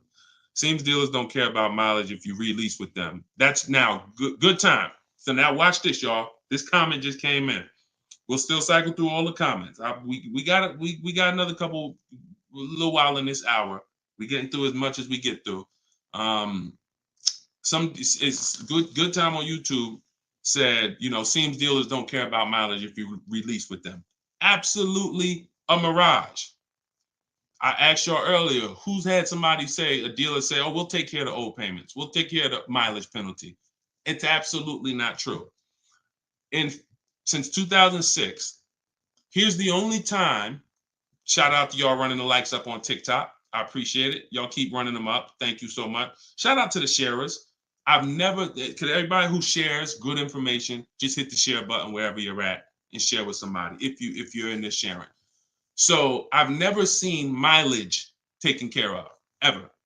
No program, no bank, no leasing company, and we've done thousands of transactions. I've never seen a leasing company say, we'll forgive mileage. Never. So that does not happen. Mileage penalties let's say we calculate a $2,000 mileage penalty, that gets rolled over to your next lease deal, and we're working that lease deal with that $2,000 accounted for. So whatever the deal is we're working you now, perfect, here's what it is. Make sure that $2,000 penalty is in there. You pay for that. Now, in some cases, very rare, there's loyalty programs where they waive some payments. Mercedes used to have this. It's since gone away, and they didn't have it on every vehicle. They didn't run it every month, where if you lease another Mercedes, we'll cover 3 of your old payments. So you could get out 3 months early, no penalty, but it had to be waived. Since I got into the business, I've heard dozens of people sitting around me say, we are going to be waiving those, but we're going to be taking care of those payments. Mm-mm. Are you waiving the payments? Oh, what do you mean by that? Are you waiving the payments? See that, and we when you ask them that question, I don't want you to even go in looking to get out early. I'd rather you know what your deal is, so you can shop from home the way I teach, where no one has to reveal that information to you. No one is. If you got the right strategy, you're never putting yourself in a position where someone can lie to you without you knowing it. So if you go in the old way and you go into one dealer and say, hey, I'm looking to get my, new lease and I got like penalties, and they'll say, okay, we'll take care of it. That's putting yourself in position to be lied to. Oh, we took care of that. We built in the payment. Yeah, all the payments are taken care of. This is your new payment. Mm-mm. When we shop, when we take control of our deal, that's not something someone's telling us. That's something we already know. Because when we're over on mileage, we always want to see how much can we sell the car for. I was over mileage on my Jeep, sold it, still made money. Still made money. There's plenty of people who go over on their mileage and can still sell their lease and make a lot of money. Even if they break even, they avoid the penalty. So first is always to do our equity assessment and see how much we can sell the car for. And if we can sell it, we avoid the penalty. And then we're choosing payments. Do we get out early? Do we make the payment? You see, when getting out of your lease early, unless you sell the vehicle, y'all, you can't get out of your lease early. You're breaking a contract. So I don't want y'all I don't want y'all using language or comfortable with language that cost you money, because you've heard people say this for years. Oh, I'm just going to get out of this. No, you're going to get out of it and you're going to pay penalties for that. So because they've taught us, or you've been taught, oh, you can get out, no problem. You call the dealership, hey, you know what, y'all? I bought so many cars from y'all. I know I'm supposed to keep this lease for how many years? It's supposed to be 3 years, Mrs. Johnson. Okay, yeah, but I think I'm ready for something new already. All right, well, when can you come in, Miss Johnson? See, they're never going to say, just so you know, Miss Johnson, if you break the lease, the penalty is going to be, pretty significant, because you contracted for 3 years and now you're getting out. So we're going to have to roll over probably about $3,000 or $4,000 or $5,000 to your new lease. So no, they'll just come in, get you in, and all right, here's your new payment, Miss Johnson. You don't realize that I'm paying $100 more for this car than I could have been paying if I just waited. But because you've been taught to be a payment shopper, it doesn't matter to you. But somebody who's financially savvy, who's like, man, I don't want that extra $100 coming out of my house for the same vehicle. You're not going to do this. So we cannot ever believe what dealers say about penalties, about, oh, we'll take care of that. We find out, can we sell our car to avoid the penalty? Or if I can't, I either got to pay the payments and get out earlier, or I'm going to stay in it and just take the mileage penalty. That's not a bad idea most times, y'all. Sometimes people will call and say, yo, I'm going over mileage. And I say, okay, well, based on how you're going over, you'll only be over by like 2,000 miles. That's only $500. Oh, I thought it was going to be more than that. Nah, you're going to be over by 2,000 miles. Just, wait till the end. And then when you get your new car, build that 500 into the deal, and that's it. Or just pay the $500. Because very rarely are people, oh, I was supposed to drive 36,000 and I'm doing 100. That's just, wait, something went wrong here. What the heck happened? I can see you were supposed to do 36 and you did 40. You're supposed to do 36,000 miles, you did even 45. Maybe you got a different job. But I mean, how we have to structure our leases right, so that if you know you're a high mileage driver and you take a 10,000 mile a year lease, shame on you. Like, we can't do that. We can't do that. Some people, oh, I'll just buy it at the end. You're killing yourself. You're killing yourself. The residual value, you're going to put a ridiculous amount of money on those, or a ridiculous amount of mileage on that car, and you're going to buy it in 3 years with 90,000 miles on it for the same buyout price that was estimated from your 10,000 mile a year lease. They estimated this buyout price is for a person who brings the car back with 30,000 miles on it. Here's the price. And then you bring it back with 90 and you pay the same price. Oh, I'm just going to buy it because I went over on the miles. No, killing yourself. You're realizing the loss. So again, this is why we want to be in your life. This is why I'm doing my best to be in your life so that you can avoid these things. Anybody who really wants to have somebody, like we're set up. We've been doing this for 3 years as far as a company, providing education. So, I mean, whether it's hundreds, thousands, dozens, we're set up to make sure that everybody who wants to protect themselves and get the best deals are able to do it. Paula, got my book. Phenomenal. Use it.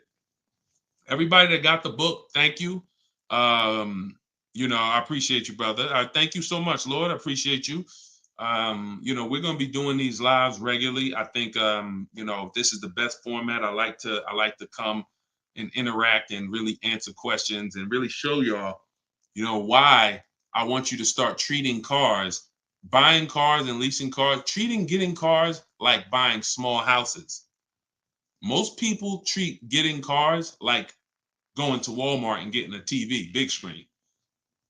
You come back home and you're like, man, it's like you get an itch, but you get an itch for a $30,000 decision or a $10,000 decision.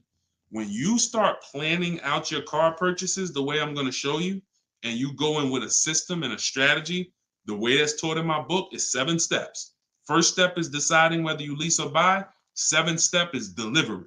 So by the time you get to step 7 in my book, by the time you get to step 7 of what I teach, you should be picking up your car or it should be being delivered to you. So it's not about learning and reading and then, okay, Deshone, I just read everything. I just learned everything. I just watched all the videos. Now I'm ready to go get my car. No, we're going to you learn by doing. And if I teach you a different way to shop, different things to do, by the time you get your car, you're going to be like, oh, I didn't need Deshone to tell me what to do step 1 through 7. I just needed him to tell me this is step 1, do that. And then when I'm done, I come back. Okay, Deshone, I did step 1. What's step 2? Here's step 2. Do this now. Okay, perfect. Let me go on these websites, do step 2. Perfect. Just did step 2, Deshone. Perfect. Here's step 3. Do this. And we found that has been able to guarantee success for so many people. And that's how they're able to get the same deals that I get. Like this is this lady right here, this young lady, like Taupe. She got a BMW $54,750 BMW, putting dealers against each other. She got it for $690 a month. She got the protection plan and raised it up. Her payment on that BMW. Now, mind you, if you can see on YouTube, if you can see on Facebook, you can see this slide. $690 a month. People are paying for that $54,000 BMW. People are paying $1,100 a month. To go in and purchase that car, $54,000 is $1,100 a month with no money down because she didn't do any money down. $690. You see what I'm saying? Some of you might be looking, and quite honestly, some people may watch it because we're going to syndicate this. Whether you're watching this live or in syndication, doesn't change the value. You might be driving that same car, and you might be looking and saying, "Yo, I'm paying $1,000 a month for that car. She's paying $690. I put $8,000 down. She put no money down. We can't compare. You think Dave Ramsey, God forbid, and look, shout out to Dave Ramsey. I love what he teaches in terms of financial literacy. I love that he teaches people to invest and build for retirement and make sure I love that. But there's an area that he doesn't know what he's talking about, and that's when it comes to cars. See, look, credit is a big part of it has a lot to do with me helping you. Y'all don't hear me teaching credit. It's important. It's a complimentary topic for us to talk about. I talk cars, how to make sure you pay the lease for them. Yeah, maybe naturally. Let me get some credit tips too.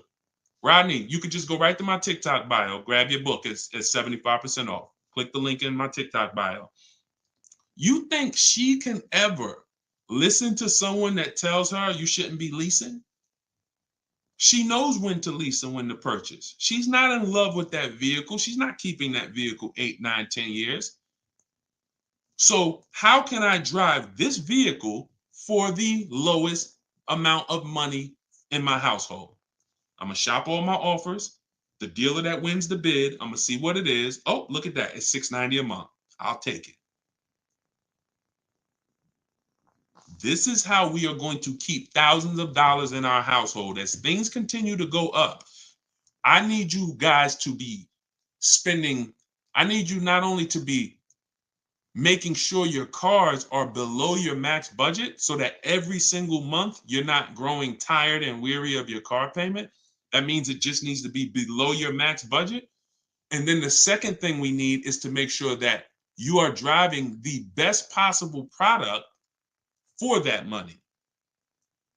You could be below budget and look at what you're driving for the money, and you're like, yeah, I'm below budget, but could I have gotten a better car for this money?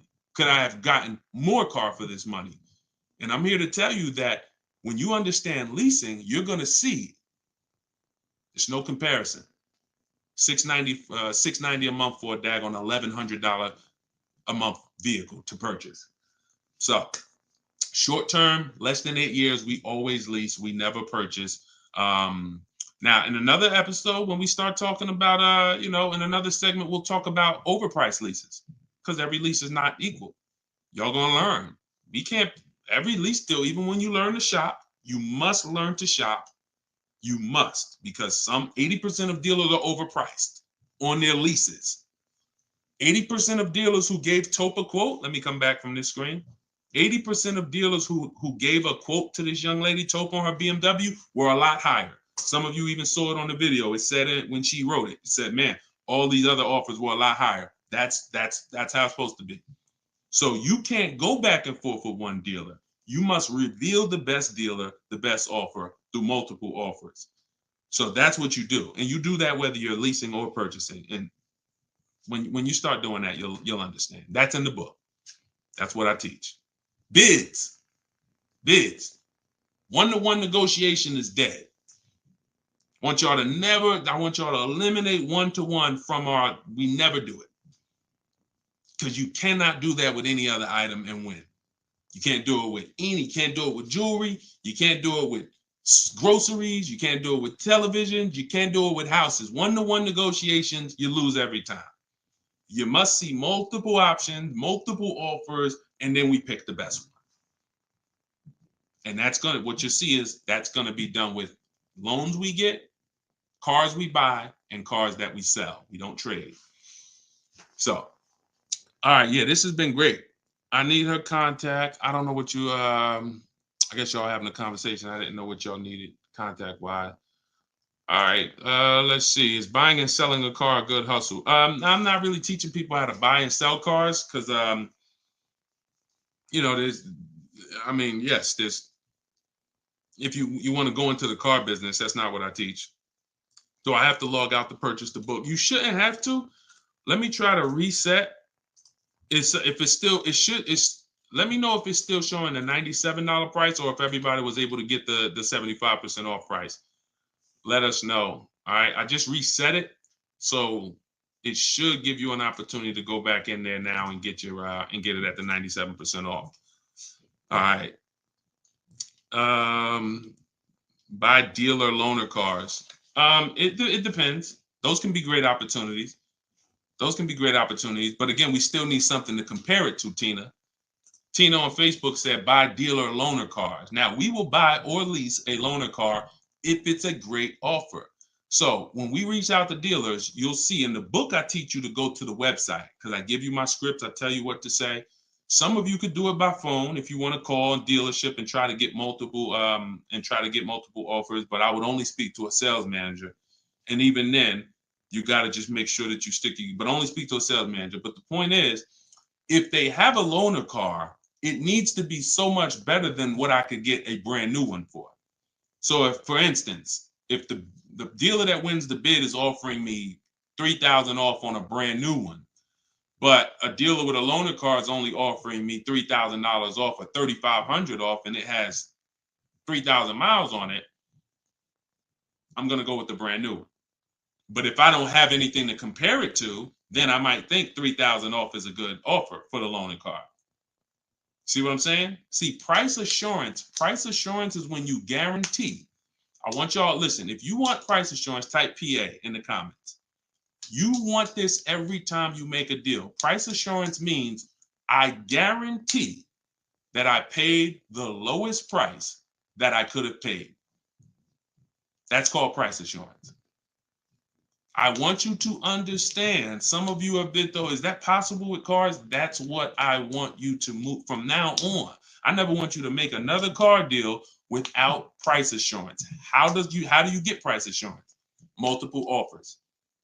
It's the same way you get price assurance when you're buying groceries, when you're buying, spaghetti sauce. I know I saw enough offers to know there was nothing out there less. Not, I went in, I looked at one brand and said, I gotta have it. I like those. And it was $1 off. And I thought see, price assurance is the best thing with a car, because you literally can look at all these offers and say, this is the best one. It's amazing when you realize you're the prize. Some of you be like, man, I haven't been treated like I'm the prize. I know, we're gonna change that. When you use the systems that I want you to use, you'll realize, dang, I've been the prize the whole time. You mean all of these banks and credit unions would work this hard to try to give me, it's all these options I got? It seemed like before I really didn't know all my options. That's right. But when you now change the way you shop and you now move into a bidding mindset, everyone I'm going to do business with must win the bid. The bank, the credit union must win the bid. And then I'm going to give the dealers a chance to see if they can beat it. Now they bank's going to get a chance to bid. Very soon we'll talk about how to do that without affecting your credit. I want to show y'all this bank bidding war process. We have a specific way we shop for loans, credit unions, banks. We let dealers access our credit, and the way it shows as one inquiry when it comes to affecting our score. You must learn that, because when you see how much money is in the loans, you're gonna be mad. You're gonna be like, dang, I never shopped around the way I should have for my loan. I never shopped around. That's fine. No, there was no one to tell you. Now there is someone to tell you that if you have a $30,000 loan and the interest rate is 5.9, if you could have got 4.9, that'd have saved you $1,000. You get what I'm saying? If you have a $50,000 loan, 1 point on the interest rate, save you $2,000. So we must imagine if you could get 2 points lower, say you $4,000. So we are excited to try to get money off the car. We're going to be just as excited to make sure we're not giving that money in our loan. The banks are not loving us because we don't want the banks to like us. We want the banks to say, man, we barely making any money on this loan, but we'll take it. You don't want the bank to say, every time they need a loan, they just come right to us. They love us. Give them 5.9. They don't ask no question. Give them 6.29. Give them 7.2. Whatever. They're not gonna shop. No, we don't want that. So, all right, y'all. So I will be back for another segment. These are the things we're gonna continue to do. We'll be live on all 4 platforms. We look to partner with more platforms in the future. So if there's a platform that y'all think we should be on streaming, let us know. Right now, we are, Facebook, Instagram, TikTok, and YouTube. So it's been great. We had probably, consistently 400 or 500 people on here. And so if you want to get your book at 75% off, as long as the timer hasn't come down, you should click the TikTok bio. Name of the book is Car Shopping for People That Hate Car Shopping. If you Google it, you'll see it's already rated 4.94 on Goodreads. We have 31 reviews. So we're on our way to being a 5-star bestseller. And it's really the people using it. So I want you all to use it. Get it for 75% off. Normal price is $97. Download it immediately. Start to use it. If you're on YouTube or Facebook, you can scan the QR code and get your copy, or go to Deshone's book.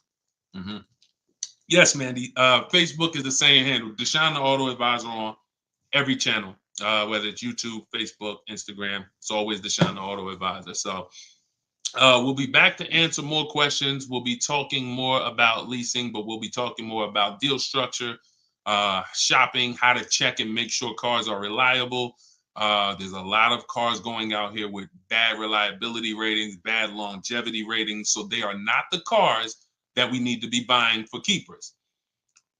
We got things we got to look out for, y'all. Like, this is the tip of the iceberg. We're buying a car to keep.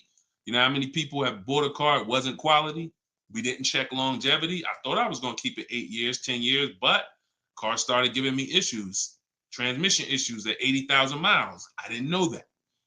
We got to make sure we're checking these things. We got to make sure we look into every, so we'll break this down step by step. I'll be going over my system, my 7-step system, and just going deep with pieces of it and answering you guys' questions. Borrow against your money in the bank. Yeah, that's fine. Whatever gets you the biggest net return, Tina. She said, I don't get loans. Borrow against your money in the bank. As long as, just whatever gets you the best net return. I'm just here to tell you that interest isn't the only loss on money. Opportunity cost is a loss when it comes to financial. If you were taking a class on finance, opportunity cost is real. If I could have put my money in something and made 10% on it, but my money was in a car and I didn't have that money, and that money is losing me 10% in the car. So let's just say I put the 20 grand in the car, and then every year that 20 grand is worth 2,000 less, then I'm losing. It's a negative 10% return every year on that 20 grand. When I could have had that 20 grand somewhere getting me 10%, use the bank's money at 4%, and now I'm still at a net positive when it comes to, am I richer at the end of the year? Am I richer at the end of the month? So I just say that to say we've been taught when it comes to finance, we just talk interest. Oh, I don't want to pay interest. I don't want to pay interest. But I'm here to make sure everyone knows the total package of why people who don't pay cash for cars, who could afford to, who literally can write $100,000 check for anything they want, why they don't. See, I'm not interested in, I'm interested in why the people who could pay cash for cars choose not to. And it's not what you've been taught. Some of it's not because, they just love debt. Now, these people have paid off houses. So these are the things that we're going to be talking about. So, and again, all in my book. If you want it all in one place, grab your copy. But yeah, this was a great segment. We will certainly be back. Always a pleasure. And just make sure you're subscribed so you do get notifications when we go live. Make sure you're subscribed on TikTok. Make sure you're following so that when we're live, you can jump on because we're going to be doing this a lot. All right. I'll see y'all soon. God bless everybody.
I'm on TikTok.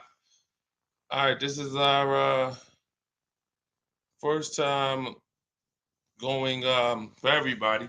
So I think we're hold on, let me hit Instagram. See, but then when I come here, I hit go live. Okay, here we go. We're good. We're good.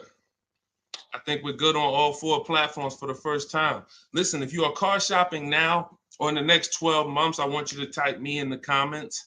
No matter where you are, I want you to type me in the comments. We are live on Instagram, YouTube, Facebook, as well as TikTok. Good to see you, Colette. Good to see you, Andrew. After you come in, we haven't done this in a while because I'm just getting back into going live. But if you've been with us for a little bit, you know we do a roll call. Where are you checking in at? Good morning, good afternoon, good evening, depending on what time. I see you, South Carolina. Okay.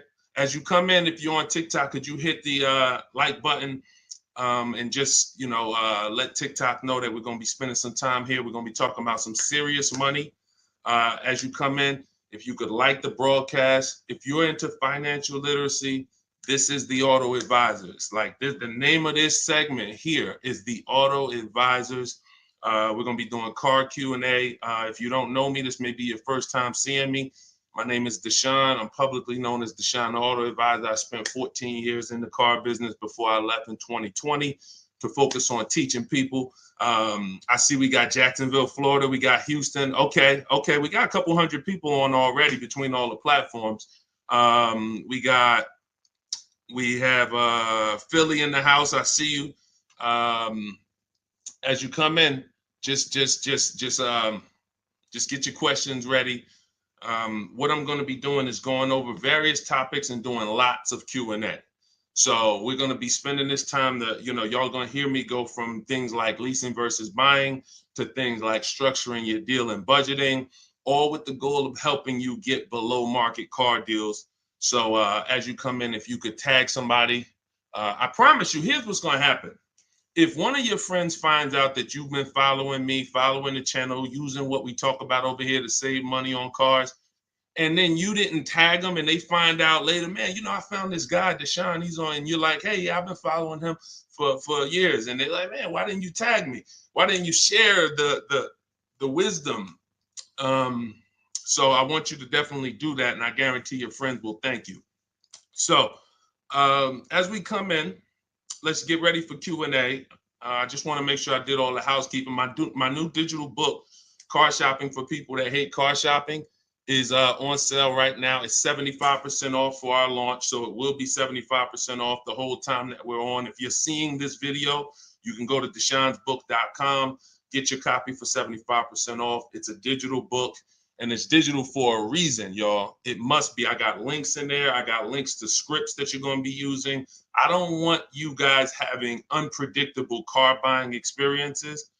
I want to see you having very predictable, controlled experiences. And in order for you to do that, you have to know what to say. And so I'm going to be talking about all of that. We'll be talking about all of this while we're on. So let's get to the Q&A. I just want to make sure you know, if you're on TikTok, you could go to my TikTok bio, get your copy. It's on sale for a couple minutes for 75% off. And then if you're on Instagram, you could go to my bio. If you're watching online, you can go to Deshone's book, or you can scan the QR code. All right, so let's get into it. Let me just make sure I can see the comments on Instagram. Let's see if I go live here. And okay. Can you talk about, this is Kira from TikTok. She said, can you talk about turning in a lease vehicle to another dealership to lease their vehicle? Very good question. We don't want to turn in lease vehicles without making sure we can't make any money on them. Some people have asked, do we have equity in every car? Equity is not in every car, but you do need to check if you have equity before you return your vehicle. Here's how we do it. We're going to call our bank. We're going to get our payoff. We need to get our payoff. You don't want the residual value, because the residual value doesn't include any payment you have, anything. You need the payoff. And what that's going to do is tell you the price that you could buy the car for. Now, there's a customer payoff. Can we light up the likes on TikTok, please, so we could get some attention and let people know we setting people free financially. If you're on YouTube, if you're on Facebook, if you could like the broadcast and tag somebody, I promise they'll thank you. So the first thing we're doing, y'all, we're never returning our leases. We are never returning our leases without doing an equity assessment. We got to check to see if we have any equity in our vehicle. We get our payoff. And then we're going to get at least 5 cash offers. At least 5 cash offers. What does that look like? That means you're getting offers from Vroom's out of business. Driveway, you're getting offers from, and I'm gonna tell you, when you do this, if you are selling a lease, you must put no when it asks, is the vehicle a lease? You must put no. And I'm gonna tell you why. The way these companies are set up, they're set up to buy vehicles. But in 2022, 2021, when they saw us making all this money selling our leases, a lot of the auto companies got the banks implemented what's known as a third-party restriction, which doesn't limit if you can sell your vehicle. It doesn't. It limits who you can sell it to. So we got to ask our banks, do I have a third-party restriction? And the way these buyers' websites are set up, the ones I just named, the Driveways, the AutoNations, the Kelly's Blue Book Instant Cash Offers, these are people who literally inspect your car, give you a check the same day, CarMax, Carvana, and we must get offers from all of them. See, we don't realize, as y'all learn more about saving thousands effortlessly and easily, you're going to learn it comes through bids. It comes through bids. It doesn't come through giving one person an opportunity to buy your vehicle. We must get bids. When we let the market bid on our vehicles, we're going to win every single time. We're never going to worry about if we overspent. We're never going to worry. This is all in the book. So everything I'm teaching y'all on this live and in my free vid, it's all in my book, step by step, 75% off, get yours. But you have to know exactly what the market will pay for our vehicle. We must know that, and that's very easy to do. Going to these websites, getting these offers. Their offers are really good. They put their best foot forward. Sometimes the dealerships, which are Kelly's Blue Book, Instant Cash Offer, AutoNation, they might try to, what they're trying to do is put a number online and see if they can stand by it. So we got to make sure we're very accurate when we tell people how much, what the condition is of our vehicle. But then we're getting offers. So if you get those offers, y'all, and you see that those offers are $1,000, $2,000, $3,000 more than your payoff, then that means you have equity. If it's $4,000 or $5,000, that means you have equity. And here's what you got to know. The customer payoff for our leases, when we're done, we're still talking about answering this young lady's question about what the lease in process is. She asks, should we return a lease and lease another vehicle from the same dealer or a different dealer? What I'm trying to tell y'all and get across to y'all is all of our transactions from now on, who we sell our car to, that's going to be different than who we buy our car from. See, y'all know that the car business has programmed us to give the dealership 3 transactions. We're going to buy a car from them. A lot of times we're going to trade our cars in, and then we're going to get our financing from them. What I'm telling y'all is, as you use what I teach and you really want to save thousands and thousands and guarantee your best deal, if you want to guarantee every time you get a car, it's your best price possible, type me in the comments. If you want to just type a G for guarantee. I want to know every time. In order for y'all to do this, we got to start separating our transactions. So I see you, Terry. I see you, Israel. I see you. Okay, so we all type in G's. This is what we must do to guarantee that we got the best price car. I see you, Father of Legends. I see you, Johnny Martinez. All right, we live on every platform. So when we are shopping, when assessing our equity is the first thing we do after we decide if we're leasing or purchasing. I'm telling y'all that in the steps of car buying, we got to know what order we do things. It's just like baking a cake. If we put the eggs in first and then we put the milk, and it said, no, don't put the milk in until, I don't know, you've let the thing sit for 10 minutes. You just put the milk in, it's not going to be right? So order is important.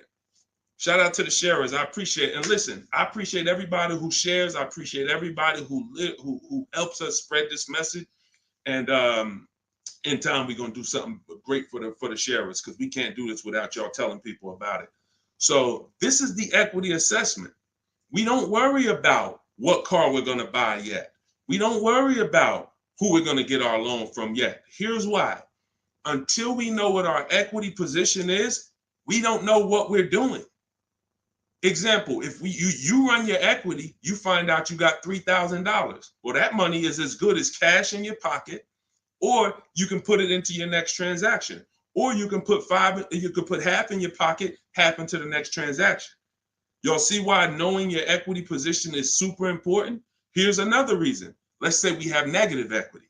Negative equity means we owe more than the car is worth.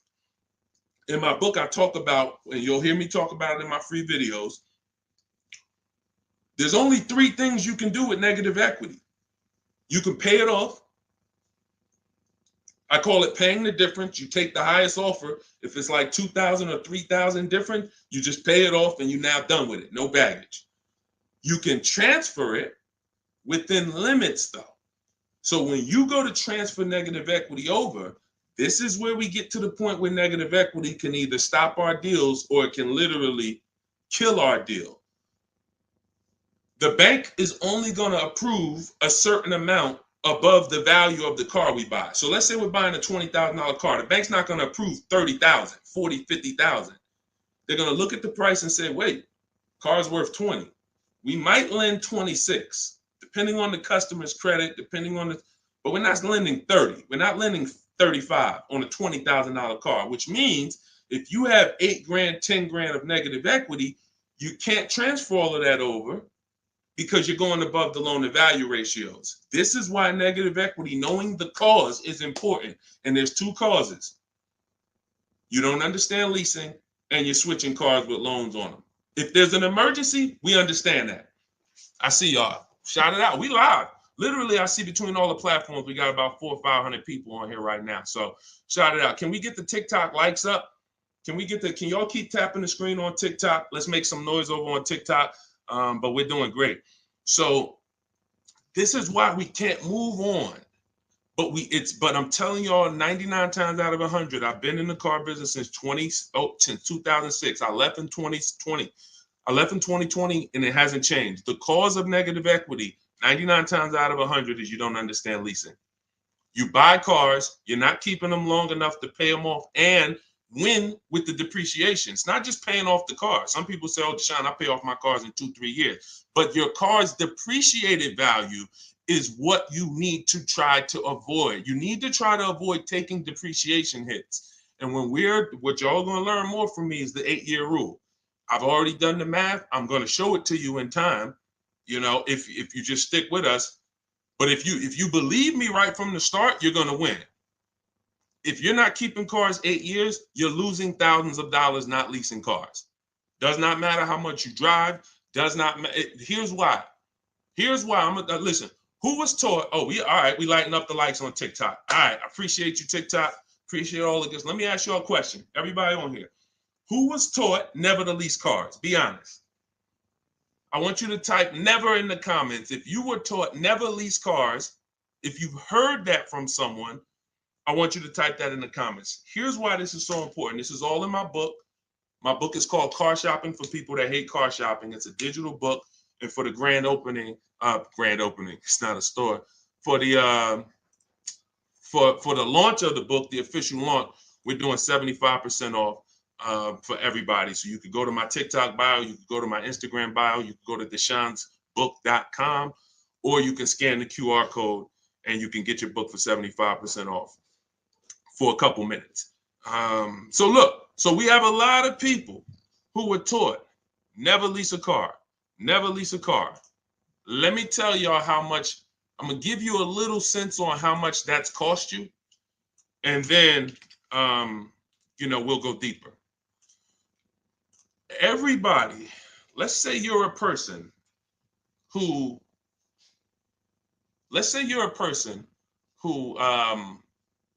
keeps their cars until the wheels fall off. We call those cars keepers. If your next car is going to be a keeper, type K. That means I'm going to keep this thing until the wheels fall off. I'm going to keep this thing 8 years minimum, 10, 12, 15. That's what I do. I see you, Abby. Now, the benefit about buying a car and keeping 8+ years is you get to outlive all the depreciation. Your car loses X% of value the day you get it. And whether you drive it or not, if somebody came and parked a car outside your house right now and said, "Hey, this car is worth $30,000. It's yours." Now you say, "I don't drive. I already got a car. I don't need it." You come out a year later, is that car worth $30,000? You didn't drive it. See, this is your first. You didn't put a mile on it. You didn't touch it. It just stayed out there. It was worth 30 when they dropped it off. Is it worth 30 today? A year later? Exactly. Here's what I'm telling y'all. That's the first deep lesson on depreciation. See, if you get that, now you're getting the clue of why leasing is not about how much you drive. People who say, "Oh, I like to drive as much as I want to, so I buy my cars because I don't want to pay for the mileage." Here's the revelation. You pay for the usage of the car whether you use it or not, whether you drive it or not. It's going down. The more usage you put on it, the faster it goes down. So leasing is not a matter of how much I drive. Leasing is, if I get a great lease deal, we're going to talk about that. All lease deals aren't created equal. And these commercials we see that say, "Hey, 3,000 down, 8," these are not lease deals. I'm going to show y'all some lease deals over, I'll actually probably show y'all one in the next couple minutes. Great lease deals are not advertised. They're made in secret. No one really knows about them. The great lease deals are not advertised. Great deals are not advertised. Great deals are not advertised. So you can't judge the lease pricing by what y'all see in these commercials, or it's not going to make sense to you. But when you get great lease deals, it is no comparison. The name of the game is, will I pay less with a great lease deal in depreciation than I would pay if I purchased that car? That is the name of the game. And when I look and see, all right, if I get a great lease deal, I'm only paying 30% of the car's value, 35, 40%, 45%. But if I bought that car, regardless of whether I paid cash, regardless of whether I got a loan on it, the asset, the value of the car is going to go down by more than that. So what we're doing when we're leasing versus buying is we're trying to hedge against depreciation. We're trying to acquire a car that says, based on how I got this car and the price I'm paying for it over 3 years, it's thousands less than if I would have went and purchased that same car and just took the value of the depreciation. And this is what I'm telling y'all. They've hid you can't understand this when you're just tied into payments. And a lot of you know, payments have nothing to do. Some of you who are a little bit more financially savvy, payments have nothing to do with the deal on the car. If you don't know that, you're going to learn that the more you hang out here. Payments have nothing to do with the price of the car, the deal on the car. That's just the financial tool. That's just what you've attached to the asset. If you go and you overpay $10,000 for the car, doesn't matter if you got a loan on it. Doesn't matter if you did no money down. You overpaid by $10,000 for the car itself. That's focusing on the asset. So leasing, y'all, is for people who don't keep their cars more than 8 years. It's that simple. If you do not keep your cars more than 8 years, you cannot outlive the depreciation that the car is losing. The money, you go out, slap 30 grand into a car, that car is losing money for you every single month. So you're trying to say, is there another way I could get a car where I'm not paying this kind of money? If I'm losing $500 of value every month in my car, is there a way that I can lose less than that? And what I'm going to show y'all is leasing is just the way.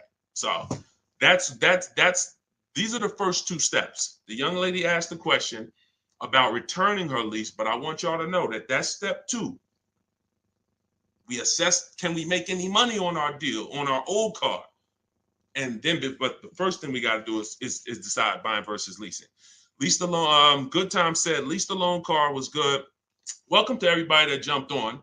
My digital book, Car Shopping for People That Hate Car Shopping. Everything, it's 75% off. You can get your copy while we're on here, but we're going to be going deep on Q&A for at least, I'm not even watching the clock. So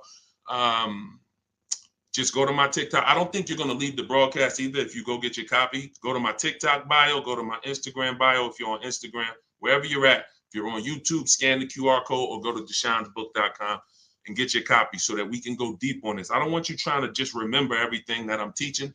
I want you to have a reference point, and it's affordable for everybody. It's normally $97. Okay, let's go. Things are way too complicated to fix now. I guess you're talking about when it comes to cars, electronics. Another reason people don't feel as confident keeping their cars like they used to is because the cars are getting a little bit more complex. It used to be very simple for you to find a good car, keep it 10, 12, 15 years. There's still cars out there that you can confidently do that if you make sure that you're checking the reliability of the car, checking the longevity of the car. We do this on Google. We have to make sure the cars we're buying are good cars. Then we can certainly avoid, you know, a lot of these cars. But yes, that is a lot of people don't feel as confident keeping cars long term as they used to. How about a lease to buy at the end compared to straight out buying? Cousin Al, that's a good question. He said, how about buying a lease to purchase? Who's heard of that? Who's heard that term before? A lease to buy on a car. You may have heard it with a house. If you've heard that, if you've heard that, let me tell you why that's a bad idea. We're mixing two strategies. See, there's nothing better than for the long-term person than us buying a long-term car, making sure we pay less than everyone else. That we're gonna do that. We're gonna get you stay around me. You learn from what I do, what I teach. You're gonna get below market car deals, new cars, leases, pre-owned cars. The best way to save the most money on a car is to buy it. You could decide new or pre-owned. It's really pre-owned, and you keep the thing 10, 12, 15 years. Because your cost per year is going to be so low.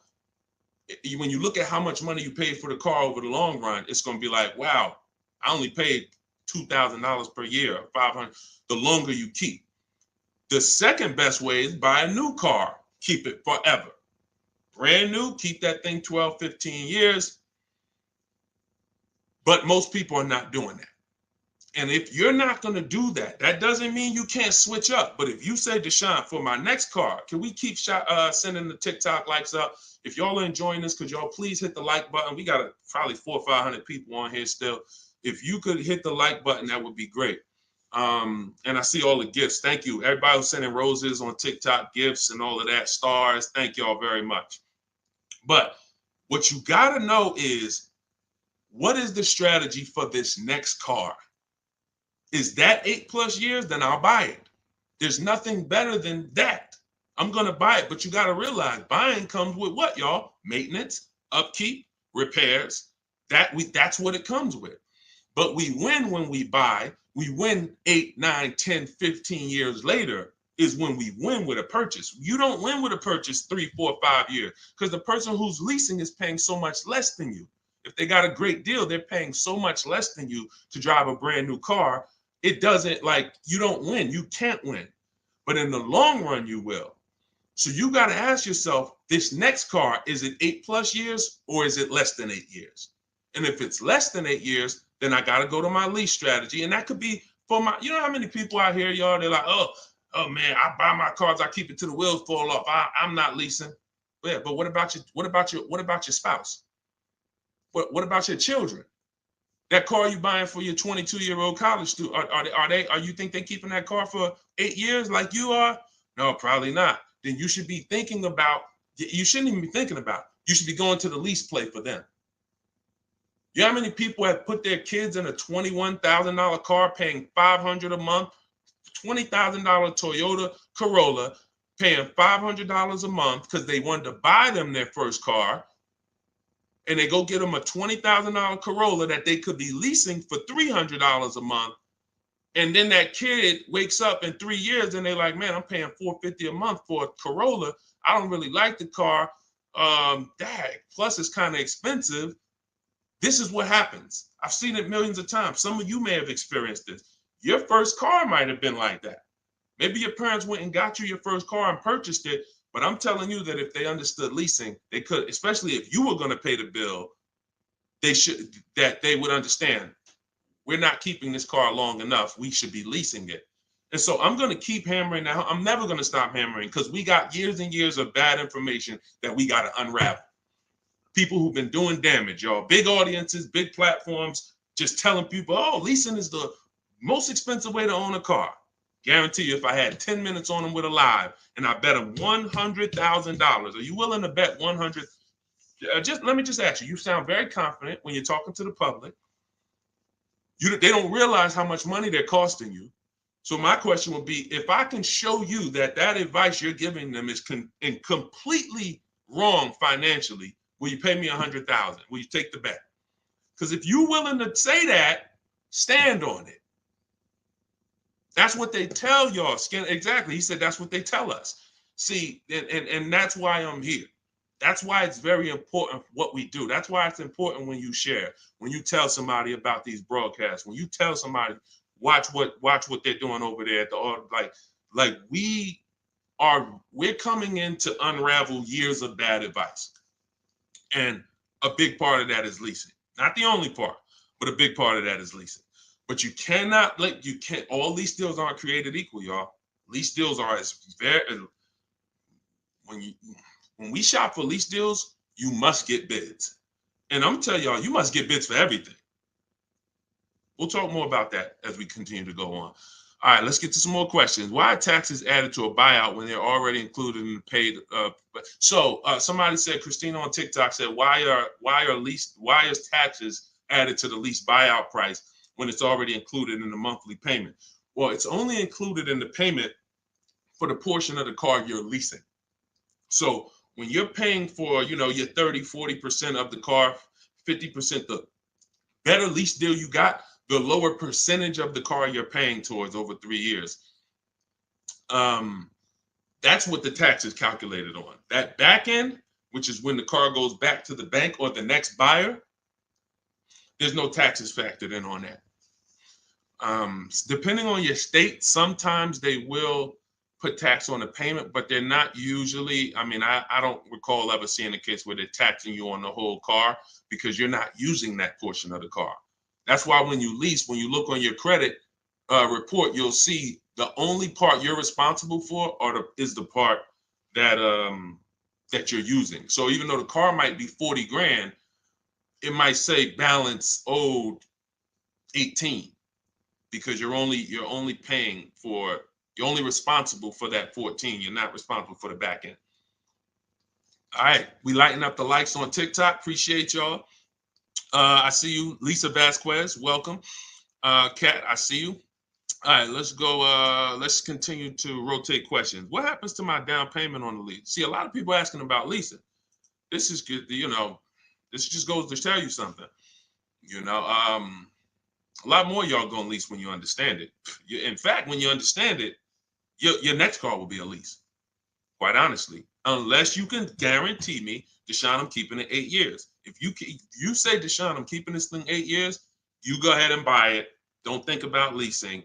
Go ahead and buy it. But if you cannot confidently say I'm keeping this car at least 8 years, and you're gonna learn, I'm gonna do a upcoming show where I show y'all my screen. So if you're on TikTok, make sure you're on YouTube or make sure you're on Facebook. If you're on Instagram, because y'all are not going to be able to see my computer screen when I actually go deep and show everybody, my screen and we compare. I'm going to show you all the numbers because I'm not going to sit here and I don't want y'all thinking this is my opinion. This is by the numbers. So Good Time says, what happened to my down payment on the lease? So you should only do a down payment on the lease after you've already verified you got a great deal. Pay attention. This is very important. Once you down payments, y'all, never come into play until we verify we got a great deal. This is all in my book, Car Shopping for People That Hate Car Shopping, my digital book. You can download your copy. Go to deshonsbook.com. It's 75% off for a couple minutes. You won't leave the broadcast, but I don't want you to miss the opportunity. The book is great value at $97, but for our official book launch, we're doing 75% off. So you can scan the QR code or go to my Instagram or TikTok bio. Get your 75% off book. So when you are doing the down payment, whether you're purchasing or whether you are leasing, it's critical that we verify we got a great deal on the car before we ever talk about payments. This has always been. How many of you have had this question? You're looking at a car and they say, hey, what do you want the payment to be? What's your goal? What's your goal for your payment? Type a $ if you've heard that question. What's your goal for the payment? Thank you, Say What. I appreciate all the compliment. I appreciate it. If you've heard that question, type a $. What do you want your payment to be? What's your payment goal, right? Here's why that's not important. And here's why you never feed into that. If you feed into that, you run the risk of focusing on the payment structure and not the price of the car. You also run the risk of focusing on the payment structure and not shopping for your own interest rate and letting banks bid on your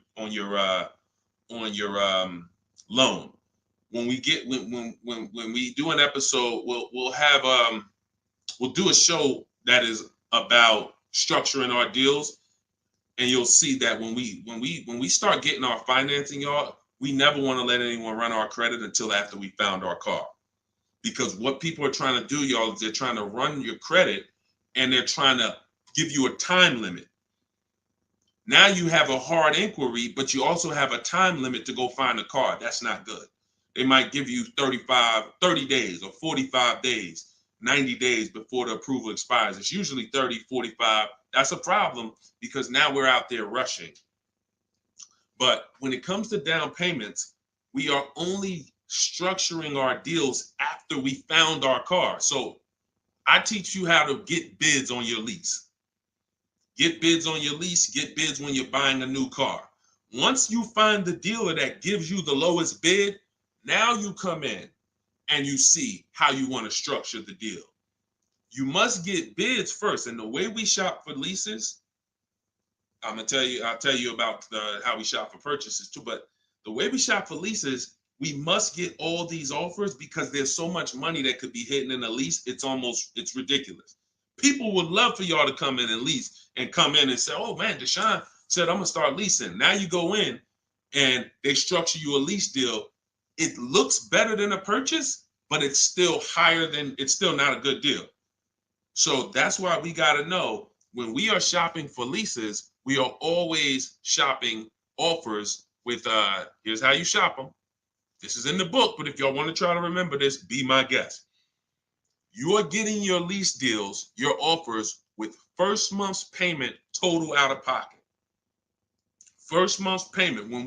Now look, when you shop for a brand new car, you are always getting your offers with tax, title, license, all fees included. When you shop for a brand new car, you're getting your offers from multiple dealerships. I do this online. You can call them. I would suggest you do it my way. But if you want to call them, you can talk to a sales manager and you say, hey, I got this car. I'm looking to see if you got something similar, but I need an offer with all taxes, fees, everything included. And now you're comparing that. But I would only talk to a sales manager if you're going to go that route. Again, in my book, I teach you the scripts. I got the emails that we use to do this because you want to use my words. But if you're not going to use what's in the book, you should be calling and asking for a sales manager and just give them an opportunity to beat the quote. That's a manual way to do it, but it's still better than you going back and forth with one dealer. We cannot go back and forth with one dealer anymore because when you start getting bids, mark my word, it's going to blow your mind when you see how overpriced some dealers are. When you see how overpriced some dealers are, it's going to blow your mind. So in order for you to shop your lease quotes, you're shopping your lease quotes with no money down, so good time. When you talk about what happens to your down payment on a lease, well, you're not putting your down payment down until you got a great lease deal. So you get your lease deal, first payment, and then you divide that into the monthly payment. Into the MSRP. Very important. Let me give you all an example. Pull up my calculator. So let's say I got an offer of $500 a month on a $40,000 car. That's what's called a 1.25% lease. You take the monthly payment and you divide it into the MSRP. That gives you a percentage.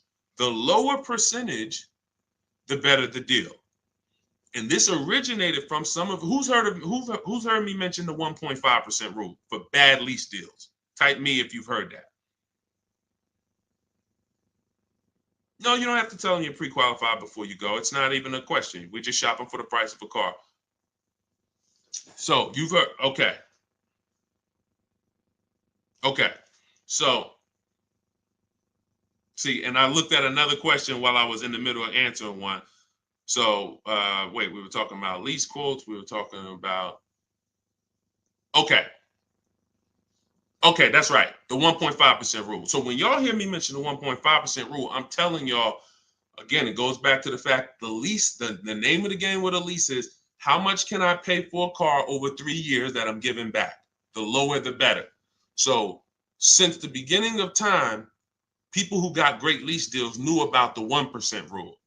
The 1% rule said, if I buy a car, if my lease payment is 1% of the MSRP or below, it's a steal.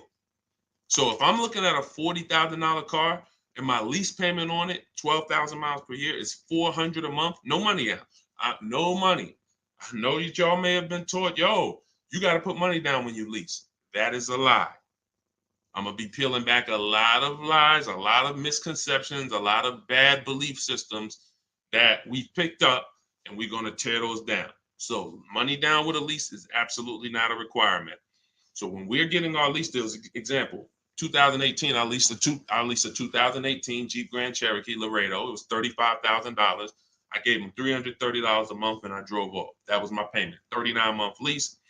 We'll talk about in the future. We don't do 4-year leases. We'll talk about that in the future. But that's the 1% rule. 1%. Now look at that. Think about value, y'all. You drive off the lot in a brand new $35,000 car, and you're paying $330 a month. That's under 1%. So these are steals. I call these steals. You ever see a lease deal like that? It's not a deal. It's a steal. Now, in order to get that type of deal, you need a great lease program.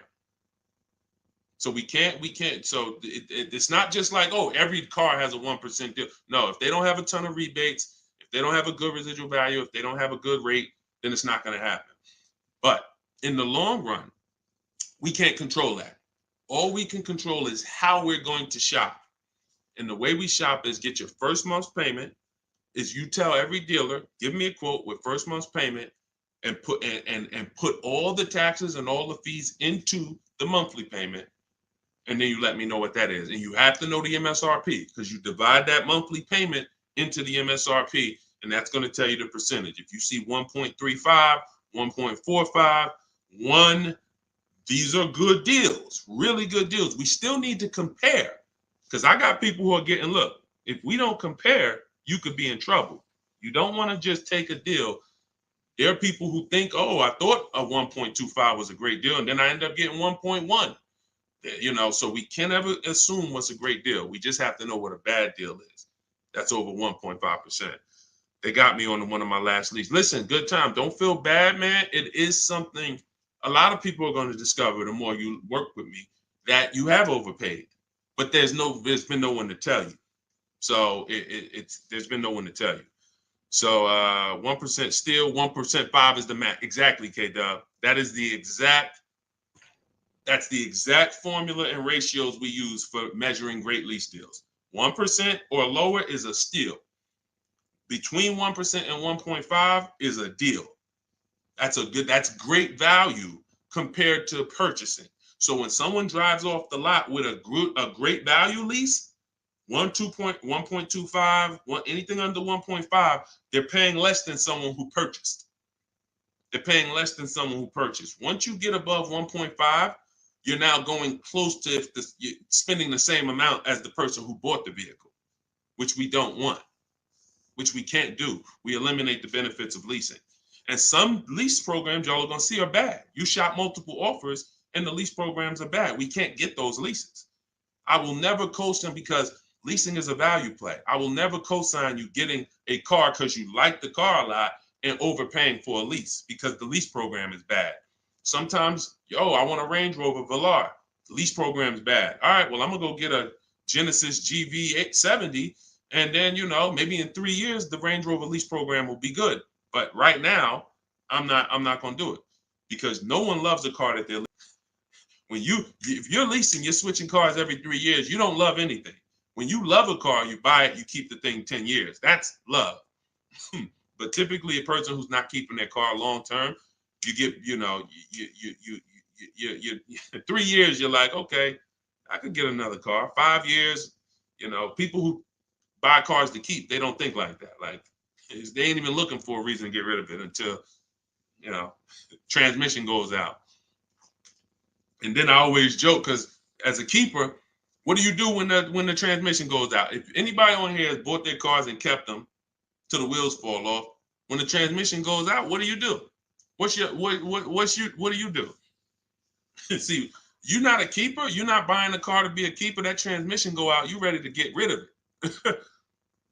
You ready to get rid of it. Look, a lot of people are like, no, I go fix it. I go get another transmission. Exactly.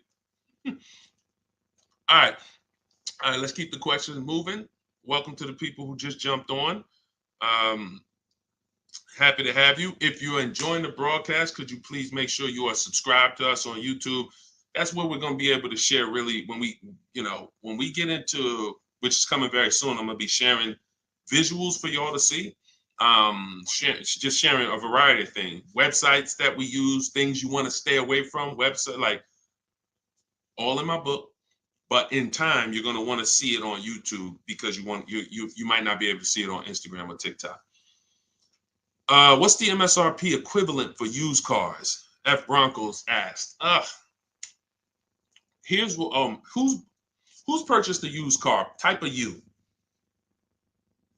If you purchased a used car before, type a U. Type a U if you've purchased a used car before. Okay, I see Al Boogie, I see FL Bronco, I see Amore, I see Justine. Okay, every platform. Ebony Eyes. Okay, Larica. All right, I'm gonna give y'all the biggest. This is gonna be major, y'all. And you're gonna see like, wow, how the heck could we even know we're getting a good used car deal without knowing this? Tell y'all how important it is to have the original MSRP of the car you're purchasing. So I have a 2020 Infiniti QX 60 truck. I bought it a year ago. It was 3 years old. Now I saved 42% off the price when it was brand new. Here's why it's important. We don't know when we're shopping on these used car websites. I call them marketplaces. Y'all are going to see in my book, if you do get my book, or even in my videos, you'll hear me talk about the multiple marketplace strategy where we're on these used car marketplaces. We got to be on all of them. But here's what they try to sell you on, because it's based on who's paying them. They're trying to sell you on market value. They're the true way to buy a pre-owned car, after you check to make sure it's a good one. But I'm talking about, how do we know we got a great price on it? We must know how much it was brand new. We must know how much the car was brand new. Give you an example. I was looking at this Infiniti truck. I had narrowed it down to my top 3 or 4. I think I narrowed it down to my top 4. Now they're all white. They all look similar. They're all in similar price points. How do we choose? This is where we usually are stuck. And this is where we usually make a bad decision. I'm going to tell you why. I get the MSRP of these cars. By the way, my special strategy for getting the MSRP, one of them is to go to the dealer's website.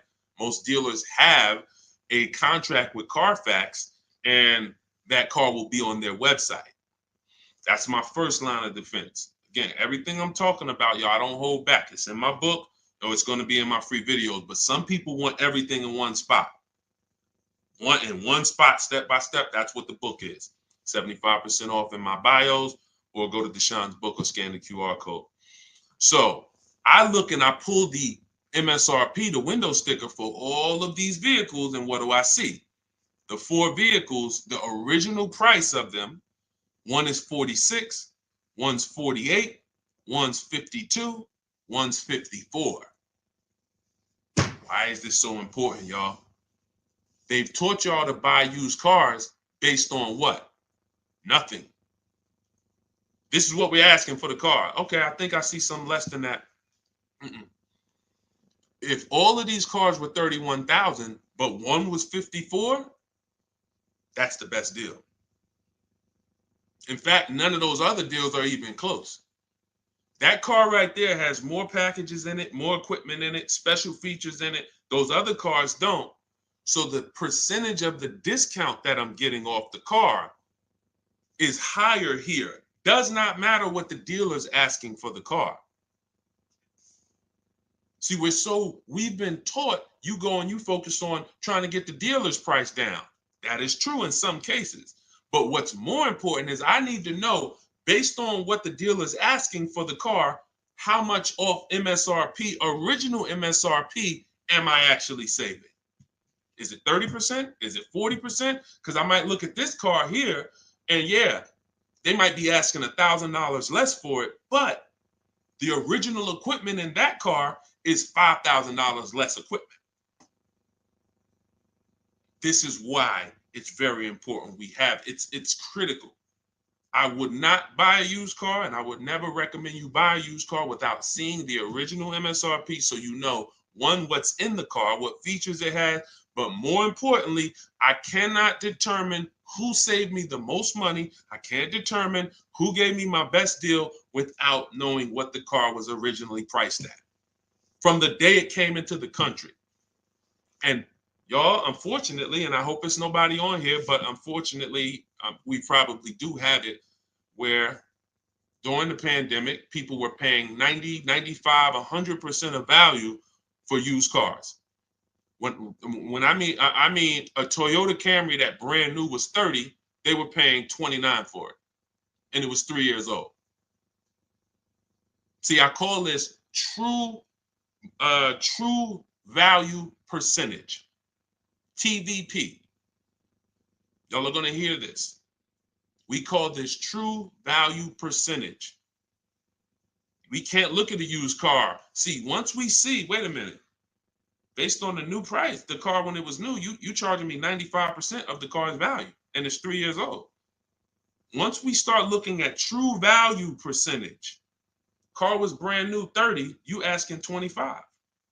Okay, you knocking this percentage off. This is how we make sure. Now look, that doesn't help us get quality cars. That doesn't help us stay within our budget. We'll talk about that in the next hour. Because what I'm going to be doing is I'll be doing these shows throughout the day in hour segments. So what you'll see is every time I come, we'll do if there's something that we want to tie up, we'll try to do it in both hours. Again, it's very tough to go over all things and then do Q&A and just get it done in a couple minutes. So some things may continue to the next hour, but once y'all get this, it doesn't change. So although, some of this might be brand new to you, I'm sure it is for a lot of you, having a system for how you shop, boundaries. But once you see how this thing works, it doesn't change. That's why I could write a book. That's why I have a library of videos that are step-by-step. The step-by-step version of my book is the Cars from Home video library, because I know we're so ahead. The car business is so old. I don't have to worry about this changing in the next year, 2 years. If anything, like Vroom went out of business, we adjust that.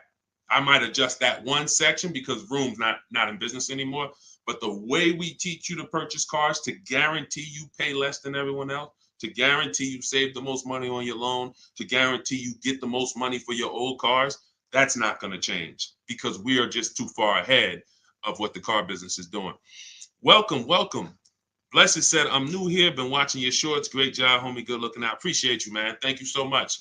If you're not subscribed yet on YouTube, could you make sure you subscribe? Everybody who's on any other platform, if you could subscribe to us on YouTube, that's where we'll be, able to put a lot of our widescreen stuff so y'all can see. We're gonna teach, but what y'all gonna see, even in the book, it's not teaching and then you're trying to memorize it.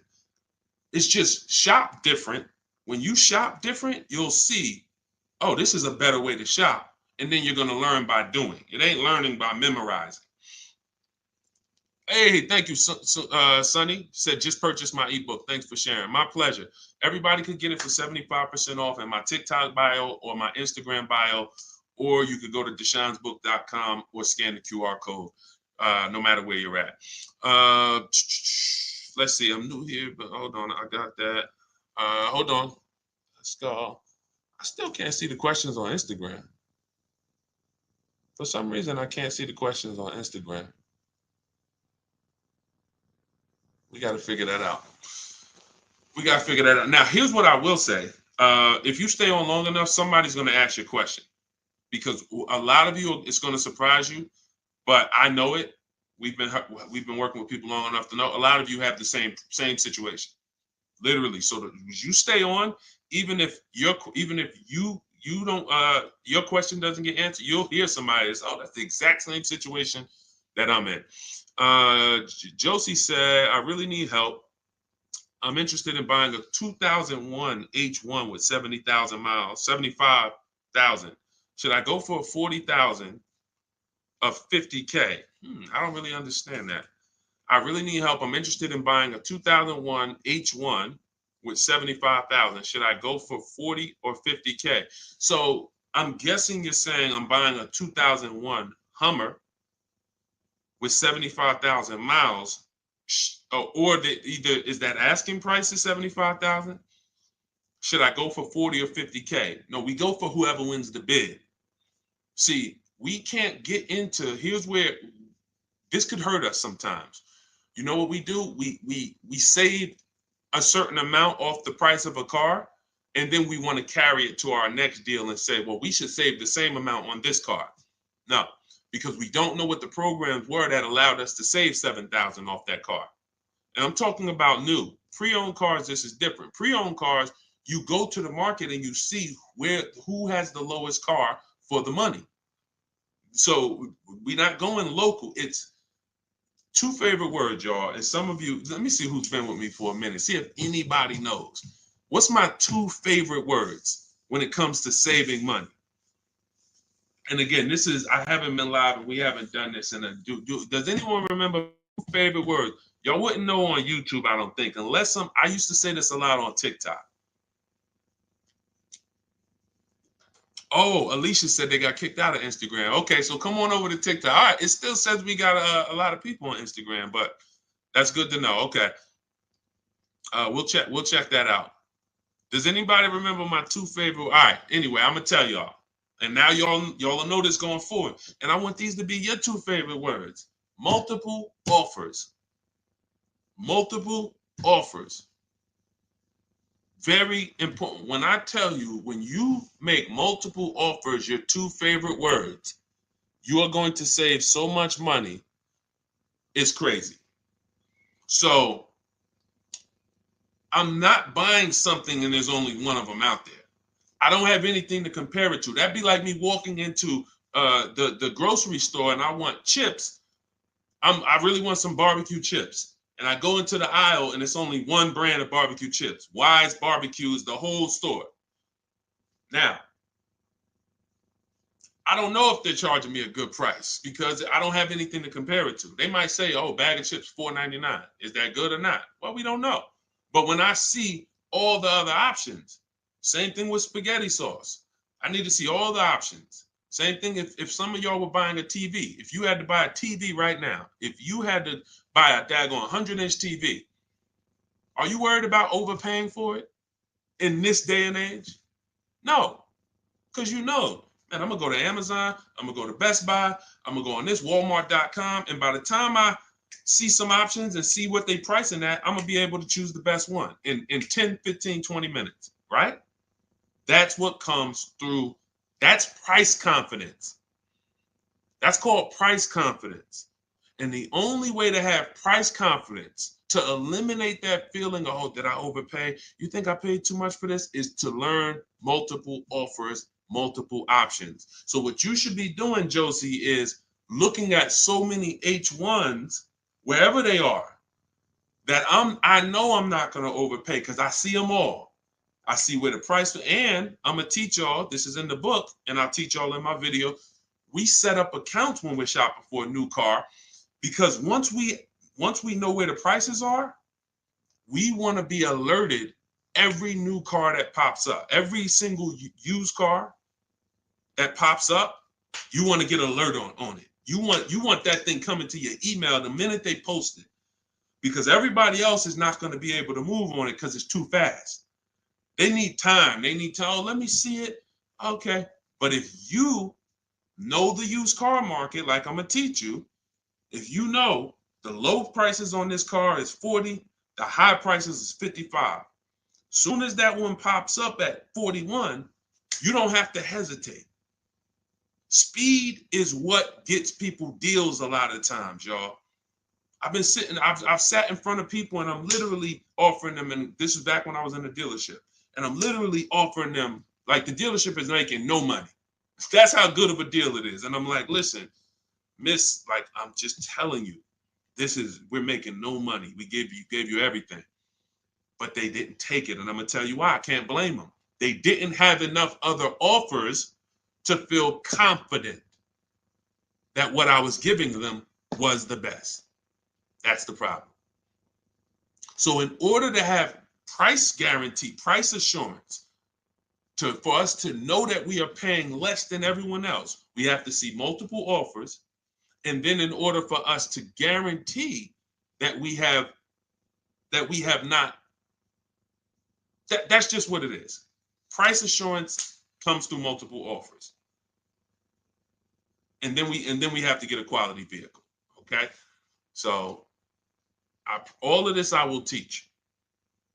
It's hard to get, maybe like a lot coming at you at once. That's why I would love for you to get the book, Car Shopping for People That Hate Car Shopping, so you could dig into it, so you can see that everything that I teach is methodical. I don't want you trying to remember this. Get the book, take your 75% off for the launch of the book, and then dig in and you'll see, wow, he has this thing set up in systems so that I don't have to be trying to remember what to do. I don't want y'all trying to remember what to do when you're out here shopping for your car. I want you to have a roadmap, a blueprint, and that's what 7 Steps to Saving Time, Money, and Avoiding Dealerships is. Thank you, Curtis. Appreciate it. 10-4. Oh, 10-4. Thank you for the guidance. It's a rare vehicle. If it's a rare vehicle, that's fine, but you don't want to overpay for a rare vehicle. You need to see enough of them to know that you're not overpaying. You don't want to sit there. You know how many people got a rare house? Your value's down.